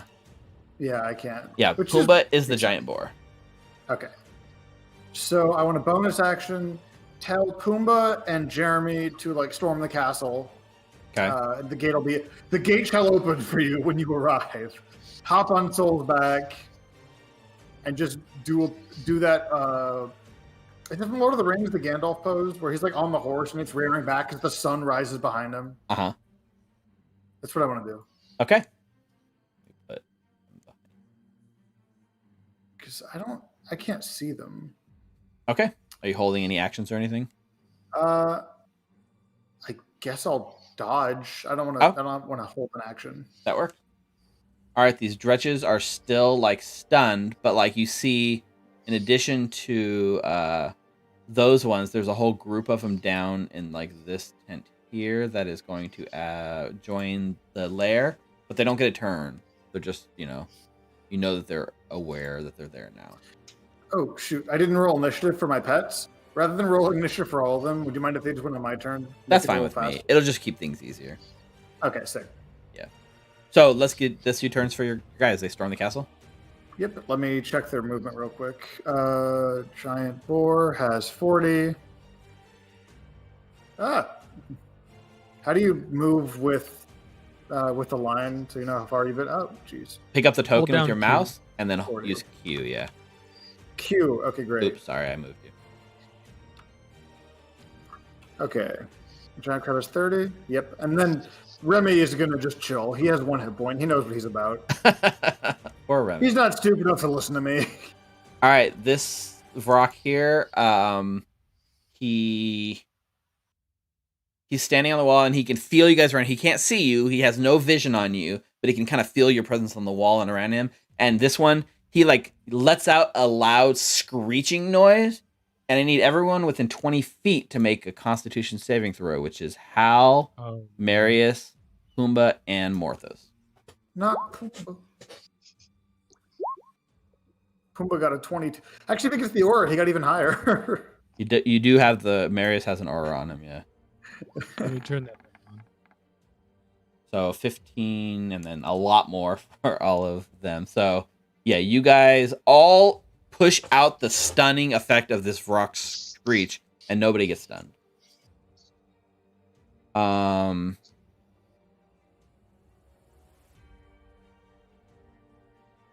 And then I think this one on this side is going to do the same thing. So Hal, Marius, and the crab. No. Hal There holds we- it. Marius holds Nice. it. 16, I believe. Is your Or aura it 10 feet? Yes. So 16. Yeah, the crab even resists it with the aura from Marius's aura. Crab lets out a mighty roar. So the rock can't say anything, but they're screeching loud, making a lot of noise, trying to stun you guys, and also like in the process, like their screeches are heard like far and wide, right? All right, but nobody gets stunned. Morthos. Alrighty. Step out here. And take my Eldritch Blast against the one in front of Littlefoot. Okay.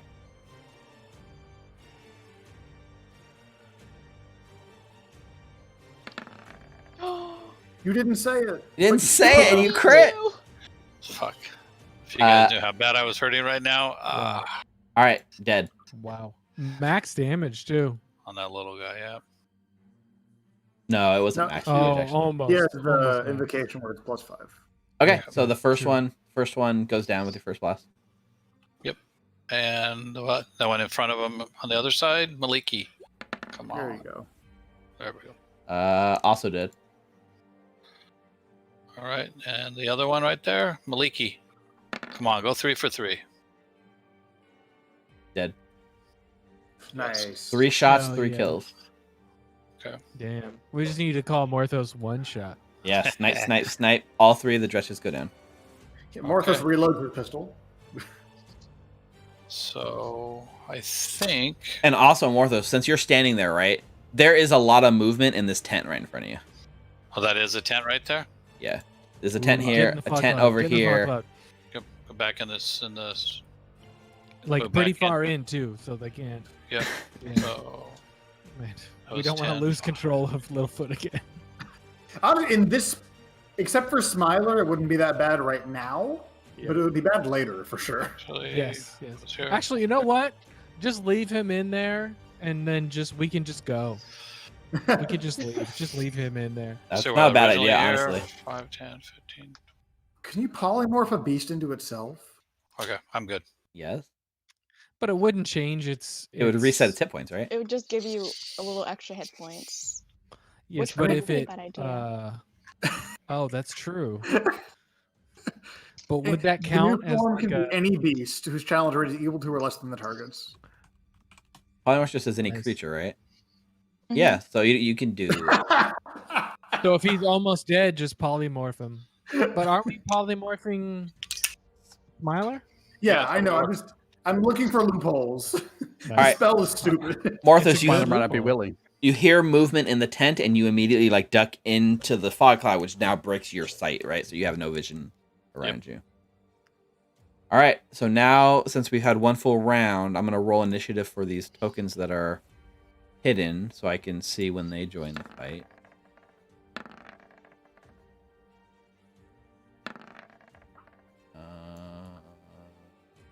Here, and then Excuse me. Bless Bless you. you. Okay. So, at the top of the round, the first thing to react is this. So, this large snake bottom knoll type creature on the Oh. top with 6 hands Yeah. slithers out from the tent and sees like Smiler like doing donuts right in front of its tent. Oh no. Smiler's dead. And it goes up to Smiler and it makes like all 6 of its attacks against Smiler. Oh damn. Is it 7 attacks? Sorry. First with its tail.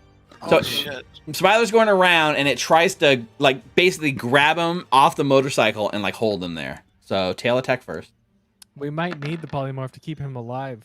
25 definitely hits Smiler. Oh. So Smiler is hit for 13 damage and is currently held and restrained or grappled. Let me see. Grapple. It's restrained.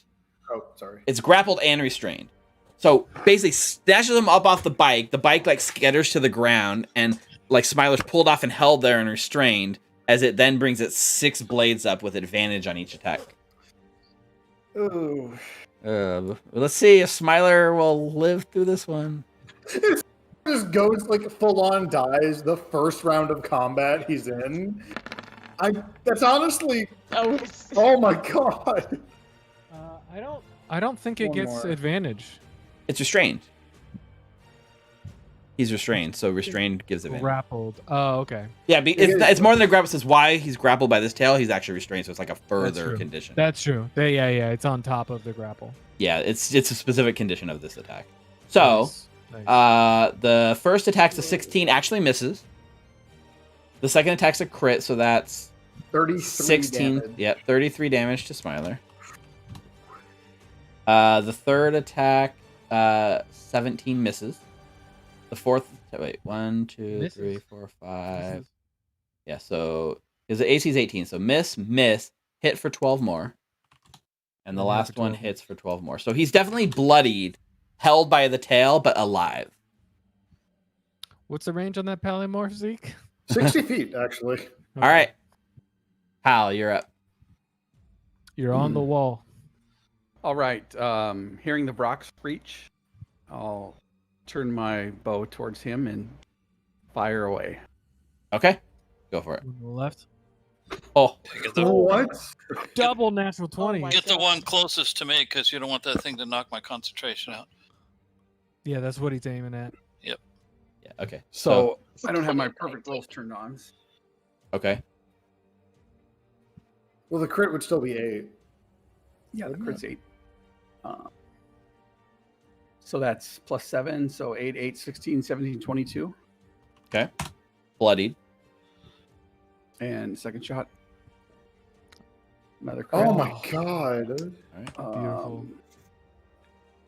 That's your crit. 3 crits So on it's 2 8, attacks. 13, 15. 15? 15 total. Wait, that second attack, the first 2 rolls were natural 1s. Yep. Double natural What's 1, going on? and then a 19, Rick, which what was have a you crit. done to roll 20? He's 27% chance. He's taken all of my good rolls. That's All right, what he did. still alive, but hurt. Pretty bad. All right. I reloaded this so I can. And I think that's everything I can do. Okay. If you move your token one more, you can see, because you should be able to see into the room, so I don't want you to not be able to have, like, an image of what's going on. So I'm going to move you up one square just so you can see. Same with, like, Mary. So you're flying above it. If you move your token there, you can get a sense of what you can see. Oh wow, Got it. very cool. Yeah, you can move back. But, This- like, just so you can this is see, right? dope. Yeah, no, It that's can't awesome. handle elevation properly. Right. All right, Ava. Invisible in the mist. All right, so I'm going to fire off at the same rock again with my crossbow. Okay. Actually, yeah. And then gonna go on over and hang on to Soul. Okay. Jump on it there. 24 hits, 24 damage. Mhm. Still alive, unfortunately. Dang it. Well, that's my turn. All right, and you jump on Stall. Yeah. All right, Smiler, who's currently being held by this thing. Let's see. I think he got more than he bargained for.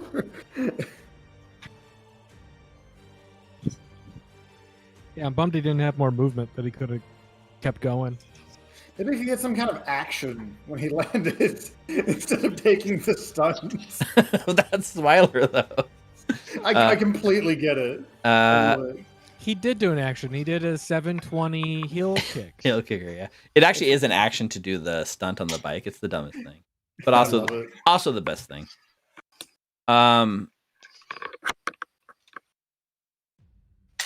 So yeah, he looks at this thing like wrapped around him, right? And he kind of like looks at this null creature, and he just cocks his head a little bit, very calm, and says, maybe you should. Well, let me see what. Ooh. He's no ladder. He's a tricky man. Maybe you can help us kill those demons over there, and he points at all the dretches that he can see, and cast suggestion. So that means this thing has to make. I'll drop in chat.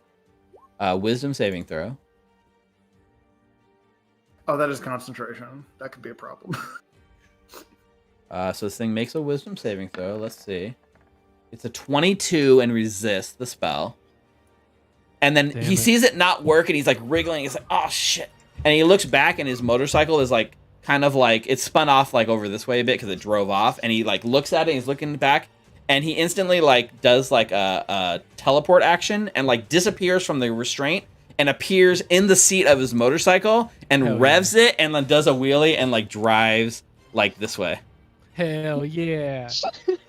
Because he has Father's so dope. He has this ability, which is Face Step, which as a bonus action he can teleport to 30 feet or to his empty seat in his Infernal War Machine. And that's what he does. He teleports onto his Infernal War Machine and instantly like uses it to like drive south to get away from that thing. Wait, he can teleport onto that from anywhere. This character's the I think best. he has to be within 30 feet of his War Machine, honestly. I think it's kind of the 30 feet empty square space or the sea. I don't think it's like I think you're right. across the is existing. great. All right. Really So good he gets out of trouble. Marius. All right. So Marius sees that this rock is almost dead and is just pissed off and goes up to it and makes some attacks. Yeah. You have true sight. Oh no, you're blocked by your fog, but you have blind fighting as well, right? Yep. Everyone's been training with Rick the past like day. How do you do that thing where you can't see? Yeah, we need to do that thing too. So that's 10 points of damage for slashing 6 radiant. Dead. Nice. Not Hal, just Rick. Rick has ascended. Yeah. Oh Rick. God, Rick. Not Hal. Is the line- Rick, He's the blind Rickina, and fighting- Rick Jr. It is Rick He's telling you to blind add to your fighting character trainer. sheet. Yeah. Natural 20. Yeah! You know the rules, Jordan. What? You're a paladin. Are you spending a Rick. divine That's smite? true. That's true. Yeah. It's a fiend. It is a fiend. Let's do level 3. Ooh. Okay. So that's 16. it should be what? It's 2, I think 3, it's 4d8, 5. 5d8. So it's 5d8. maxed, right? So 5d8 is already 64. 40. No, 40. Well, with the 16 it's already on there, right? So I guess it's, Yes. Damage on the board right now is 35 plus smite. So that's 56. Not so good. Got some 2s, 2 1s. Well, on there. it's not dead, but it's really hurt. It's already bloodied in one blow. Wait, don't you get extra damage dice when you crit with a smite? So No. that's hold on. No, okay. Hold on. If this is a long, So what was explanation- on what was on before? You said you already added it up, so it's 11, so 19, 27, 35 plus 21. So that's 35 plus 21 is 56 plus 40, 96. Still Yeah, up. that's what I was. Okay. Still up, but like hurt really bad. Thank you, Brianna. Sorry, I Like should've you just almost done have like that. no resistance as you just slice like butter through this demon, I held the sword of an angel. All right, it changed me. and you never hit. Yes, I did hit, just very rarely. And then Saul has 45 feet, so he's able to actually get over the wall and deposit Ava and Zeke on the other side of the wall. That was not your first. Oh, that was your second attack. That was Oh. my second Yeah, attack. 'cause they got Actually, the wait. front. Honestly, so it was 96 on the second attack, right? Yeah. And 10 more on the first attack. No, the first attack was against the guy on the left. That's right. I was like, why am I not adding up the damage right? You killed the first guy and then you almost killed the second guy. Yes, yes. Perfect. So Marius is starting to finally feel like himself. So he takes Saul. He's with 45 feet of movement. He's able to get on the other side of the wall. He drops Ava and Morthos on the other side of the wall. Zeke. They're not able to put themselves on the other side of it. I just put myself on the other side. I'm taking a peek. Oh, goodness. So, Yeah, no, you're you getting guys dropped off there. You guys are on the other side of the wall on the ground. Okay, I see. Yep. Well, just they wanna can look at this dismount on their turn, right?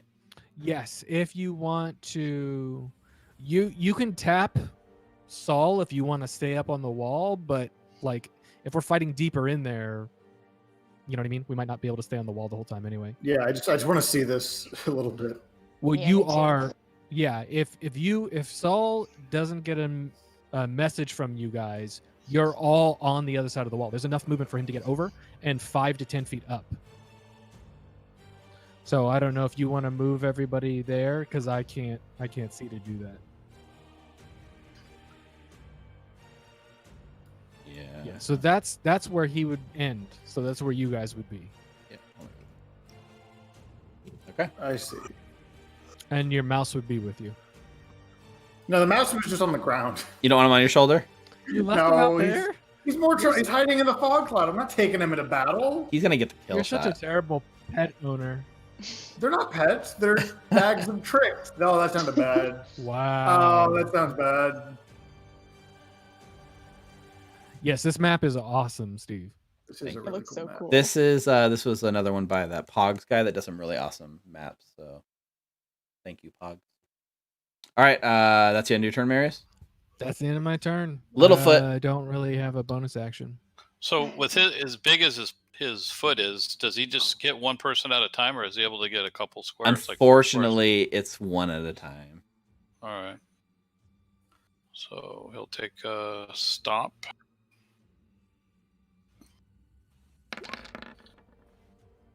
Yep, Hell yeah. erases one of these guys from the map. Black acre on the bottom of his paw. Yep. Blech. Just like splat, like right across the face of the guy that was like just waking up from his nap. Like Oh, a little cockroach. Don't humanize these things, Steve. Look at these sad faces. No. Nasty. That looks like it was Hey, no already stepped on. Okay. Anything else? I guess that's the end of Littlefoot's turn, right? Yep. Okay. So back here, this guy emerges from his tent. This gnoll emerges from his tent and sees like this dinosaur wreaking havoc. This guy like riding his motorcycle through the middle of camp. Looks south and sees like a giant fog cloud and just basically yells for like all of his soldiers to basically to arms, and he draws his longbow and he's going to take 2 attacks with his longbow against Littlefoot.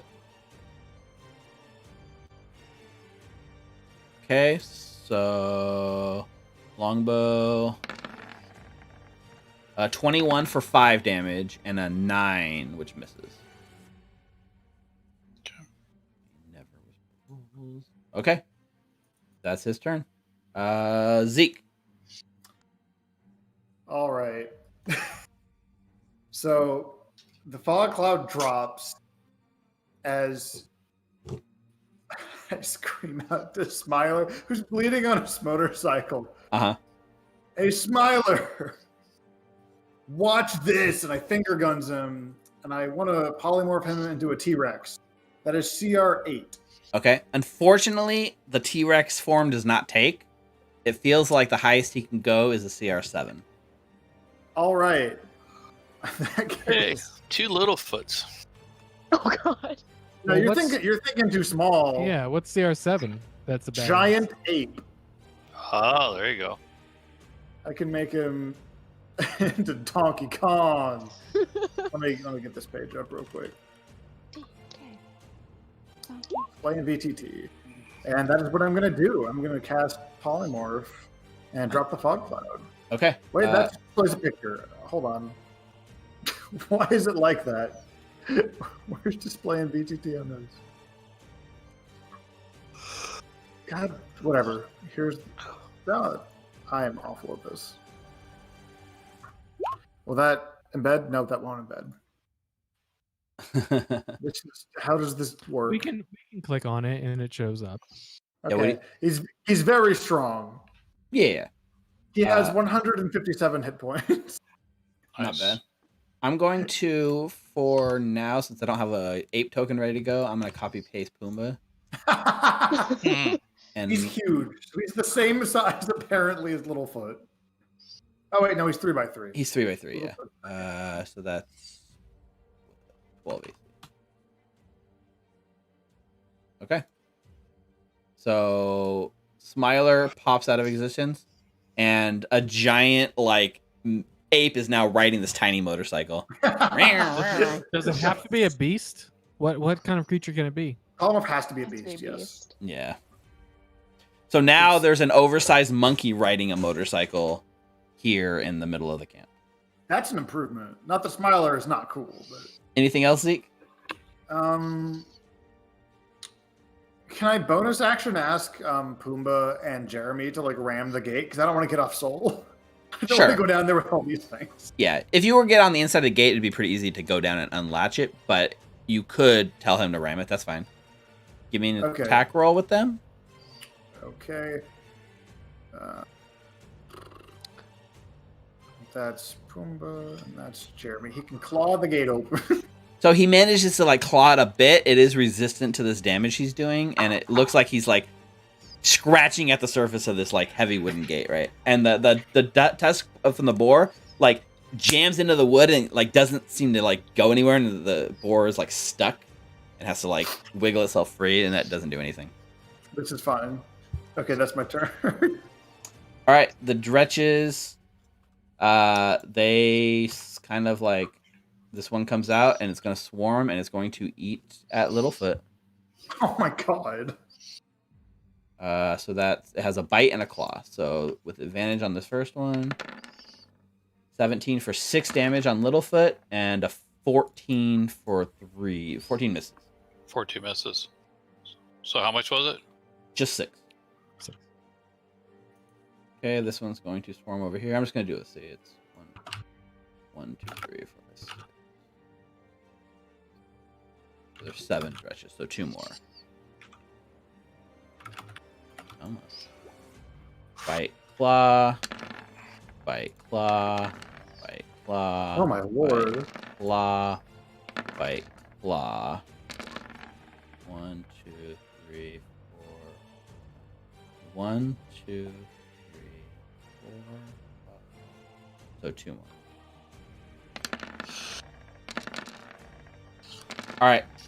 That's a lot of attacks. So anything that's 15 or higher hits. So, actually, the last one shouldn't go. The last one doesn't count. So, 16 for 2, a crit for 13, 3 more, 13 again, 2. 5 and those and then 2 and 3. Was anyone adding those up? Because I sure wasn't. 44 was what I came up with. Okay, sounds good. 44 points of damage to Littlefoot, and that's all they do. That's all they do. That's quite a bit. Not bad. Back here, these things now enter the fight. Initiative count 9. Can Can you shift Z them or whatever so I can see? Because the token's too small. I can't. Ooh, look at that. They all have the same scar. That's weird. Regular gnolls. Regular nose. So these guys kind of like come out to swarm on the giant ape on a motorcycle. I guess that's what they attack. That's the first thing they see. Is this giant monkey on a small motorcycle. Yeah. We should have traded Lulu in for Smiler a long time ago.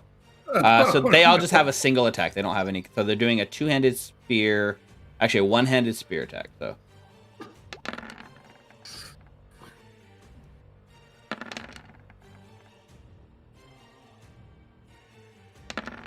Six of them, right? 1, 2.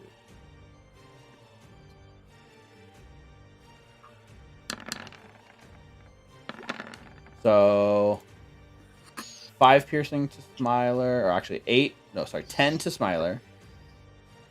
I'll track it.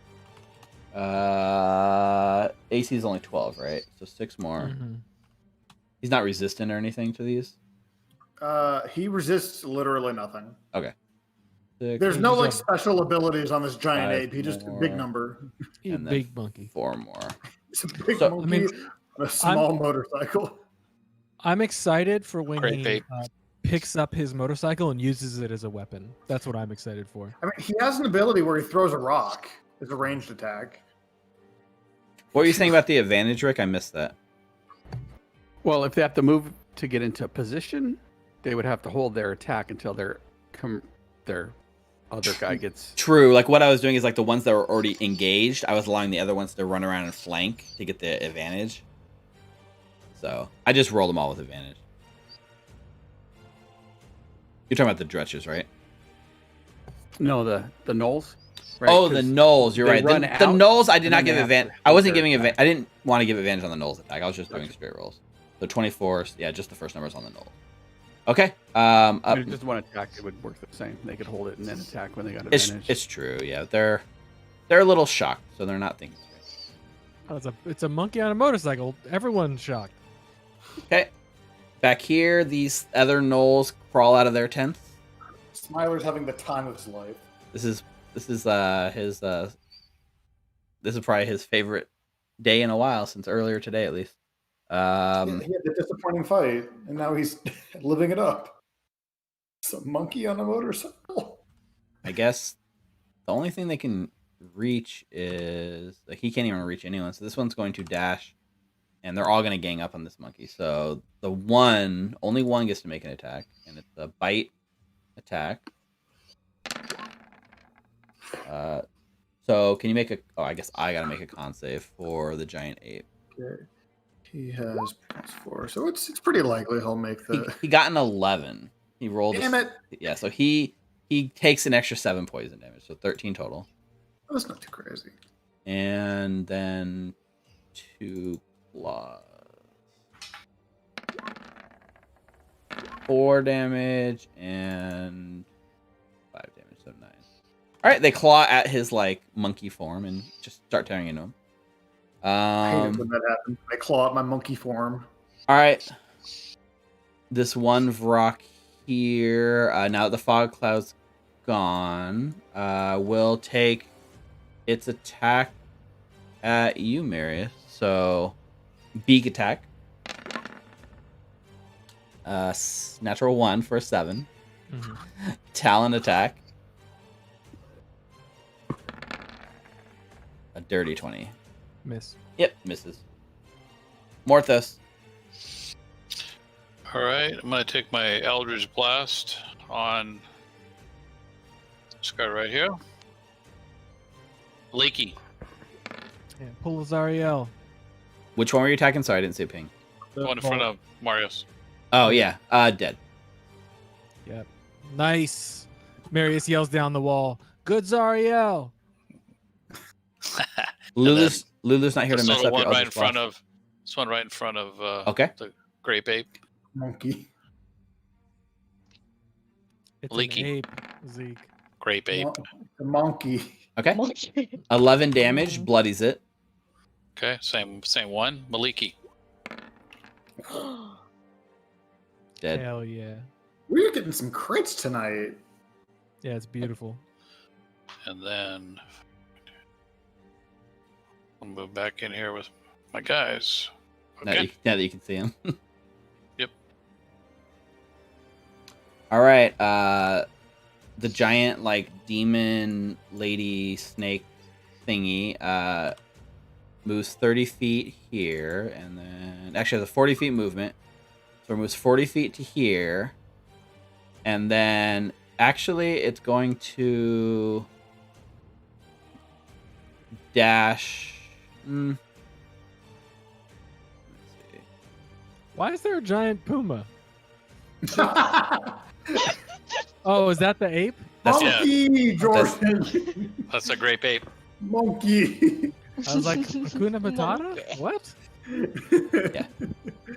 I think it moves to here, and then it sees it's actually having like a bit of a hard time getting through, and then instantly it uses its action to teleport and like reappears right next to you guys right here. Oh, lovely. Uses its action so it can't attack, but it's bearing down on you with like all 6 of its like blades. That's it. This Ow. went bad last time. This is not I good. will burn a second level spell slot and cast darkness. Okay. Hell yeah. Oh. Are you on the wall or are you on the ground? I forget. On the wall. Okay, but Or you gotta you move. should You gotta be move off up the just to be able to see. Yeah. Yeah, I moved so I could I- see. That's why I'm gonna- I saw... Yeah, I'm just gonna remove this door since it's there, but amazing. I'm just gonna move the door. Oh, that's not it. I'm just gonna move. Come on. Okay. Just so you guys can Dope. see. Thank you. Man, this is a cool map. All right. So 15 foot. Oops. 15. It's on? So it's centered on you. Yeah. Okay. On my bow. Put on that aura. It's on. Oh, we can't see it. I'll edit it so that they can see your. Thank aura. you. Because I can see through it. And I will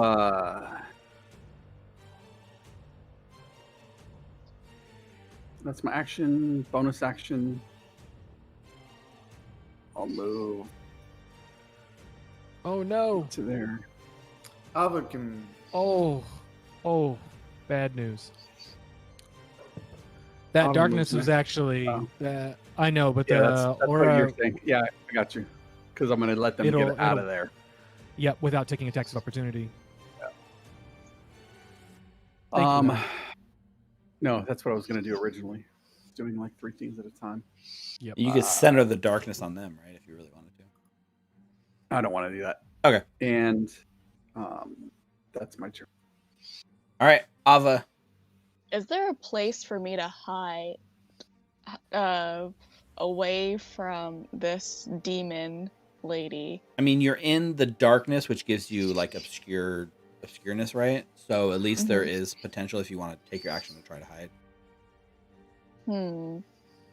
I just meant like in the surroundings, so I don't have to deal with them grappling me and making 7 attacks. Well, I mean, in the immediate area, the thing that catches your eyes is there's this like wooden kind of barricade here. So if you were to get like around that, maybe you could use it as cover to hide, or you know, there's like stone pillars like here and here that could block vision. But right where you are, there's not really anything other than the darkness, right? Yeah, the magical darkness, unless it has true sight, it can't see you. So. Okay, so probably go here. Nope.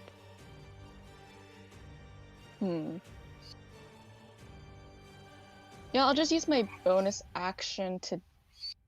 No.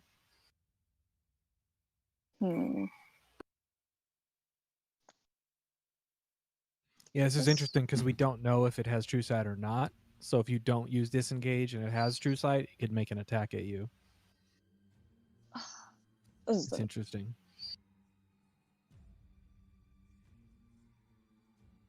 Tough I think choice. I'll just go here. Okay. And then... So you you go to move away, and it does see you. Yeah. Oh, God. And so it does lash out, and it takes an opportunity attack with its tail against you. Oh no. god. It's a 17. The power of love. The power of love. The power of Yes. love prevents it. 24 hours left of the power of love. Yeah, you avoid the tail. The tail comes down right where you were, and you're out so fast that it does not hit you. Saul's like, what the Um, fuck? And then I guess it would not have line of sight on me if I was over here, so bonus action hide. Sure, yeah, 32. pretty good. And that's my turn. Yeah, the alleged four are making their way to beyond Wait. Avernus now. Wait, you didn't never- disengage and then you hid. You You never still have took an your action. Oh yeah, that's true. Before I hide, I will crossbow bolt that thing. Yeah, go for it. And she's within 5 feet of Morthos. 23 for I can't 23? do math. 25. Oh, 20. No, that's No, 23. 23. 23. 23 for 23. That hits. Why do you keep rolling that specific X Yeah. for X? Yes, Yeah. it's weird. All right, 23 for 23. What I'm gonna do? Are you guys cool if we just finish this round of combat and then stop and pick up next week? Yeah, we're Yes. gonna have to. I gotta Yep, tap for out sure. anyways. Yeah. I just want to finish this one round and then we'll. Yeah. Can you Been make dying it? for the last So- hour? Can you make it through the next Yeah. round? Or do you want to call it here because we're already past time? No, let's just get through it. I've been sucking it up for about an hour. So, Smiler. Oh, sorry. Anything else, Ava? Nope, that's it. Mark yourself with hidden just so we remember that you're hidden We'll do. Oh, great idea. for next week. Smiler the Defiler. Let me see. I guess he doesn't have his normal ability, so he can't see if he recharges face step. But in this giant ape form, right? Do I have? I almost don't want you to get a giant ape token. I want you to just keep it. We gotta get like a Donkey Kong one or something, right? Yep. All right, so this giant ape looks back at the thing that just hit him last, like the big like white like leader thing, and just like brings down like as he's driving the motorcycle with one hand, just like pounding as he spins in donuts. So that's 2 fist attacks. Yep. First one is a beautiful. 24, which hits, and the second one is a 12, which misses. So the 24 hits for 25 points of damage. Yep. Like cracks this thing like over the head and hurts it quite a bit. But that's Smiler. Let's see, his intelligence is 7. What was it before? 18. Oh geez, that's quite a downgrade. He's smart. How is he smart? I don't know. He's just crazy. Marius. All right. So Marius is gonna come over, get in this thing's face, and make some attacks. Go for it. Not at advantage because it can see. It can me. see you. It has true sight. 17 17 for- misses. 15. Bummer. 26 for 8. 26 hits for 8. Yeah. I'm gonna give it a level 1 smite just for fun. The ape got Yeah, a bolt 24 attack. and a 12. Yeah. It missed with the second attack. Unfortunately. No, I'll save the smite. I'm just gonna get in its face, and then I'm gonna look at Morthos and be like, Saul's moving, so should you. Try and stay away from this thing. I'll try and keep it here. Got And Saul will take Zeke over here, and then Saul's gonna turn around and look at Zeke like, get off of me. Is because Saul gets one action a turn, right? Is Saul using disengage? Yes. Yeah, okay, that's fine. Yeah, unless I give him commands, he's not. He automatically takes. That's fine. Yeah, that's what I I figured. think. Yep. Okay. That's my turn. All right, Littlefoot. Oh god, So take her stomp attack. we're getting slime. Oh. Crit. Oh that- my god. that is- Okay, because it's a crit, and I'm going to do the whole like minion splash kind of roll. He stomps these two that are next to each other because that's Amazing. 2. I can't let that crit go to waste. It's also 68 damage.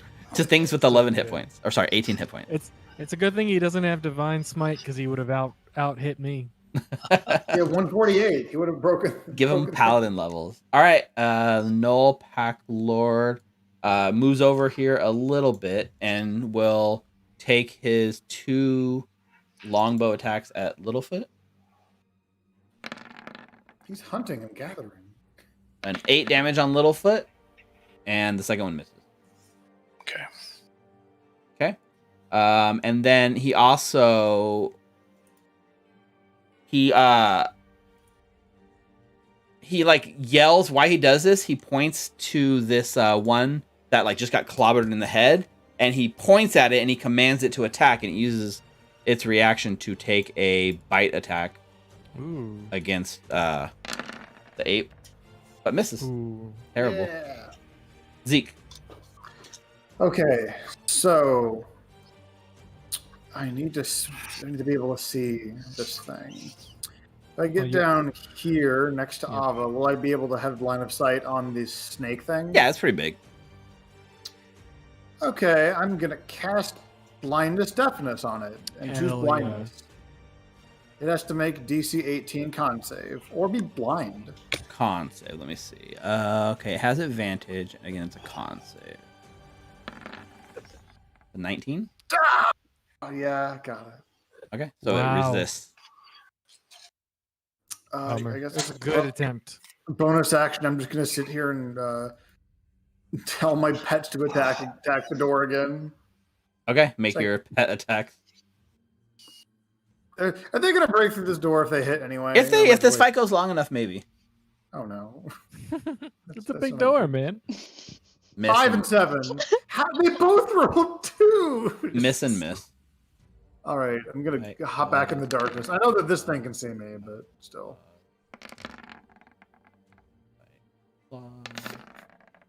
They rolled 2. 1, 2, 3. Bite claws, bite claws, bite claws. So 1 bite miss, and bite claws. So let's see. Let's add up that damage to Littlefoot. Somebody else, do me a favor. Add up that damage to Littlefoot, knowing his AC is 15. Okay. And I'm going to move on to the Gnolls, who are going to attack on Smiler. 1, 2, 3, 4, 5 spear attacks.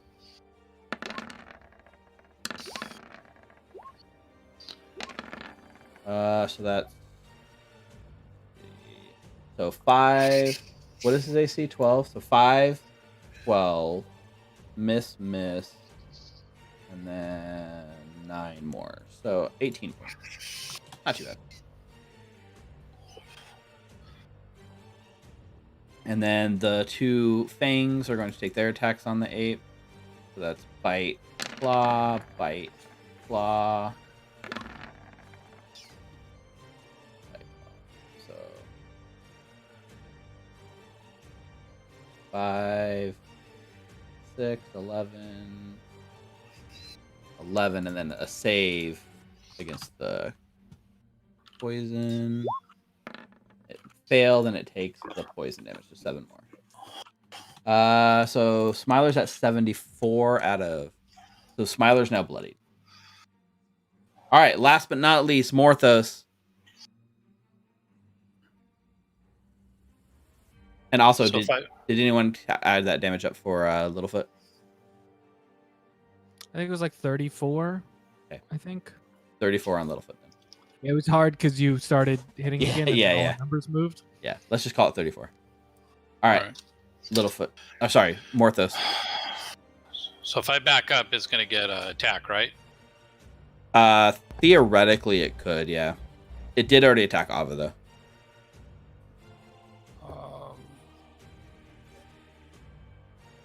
I just That wonder means if you I can should. move. I can move. Okay, so thanks, Hal.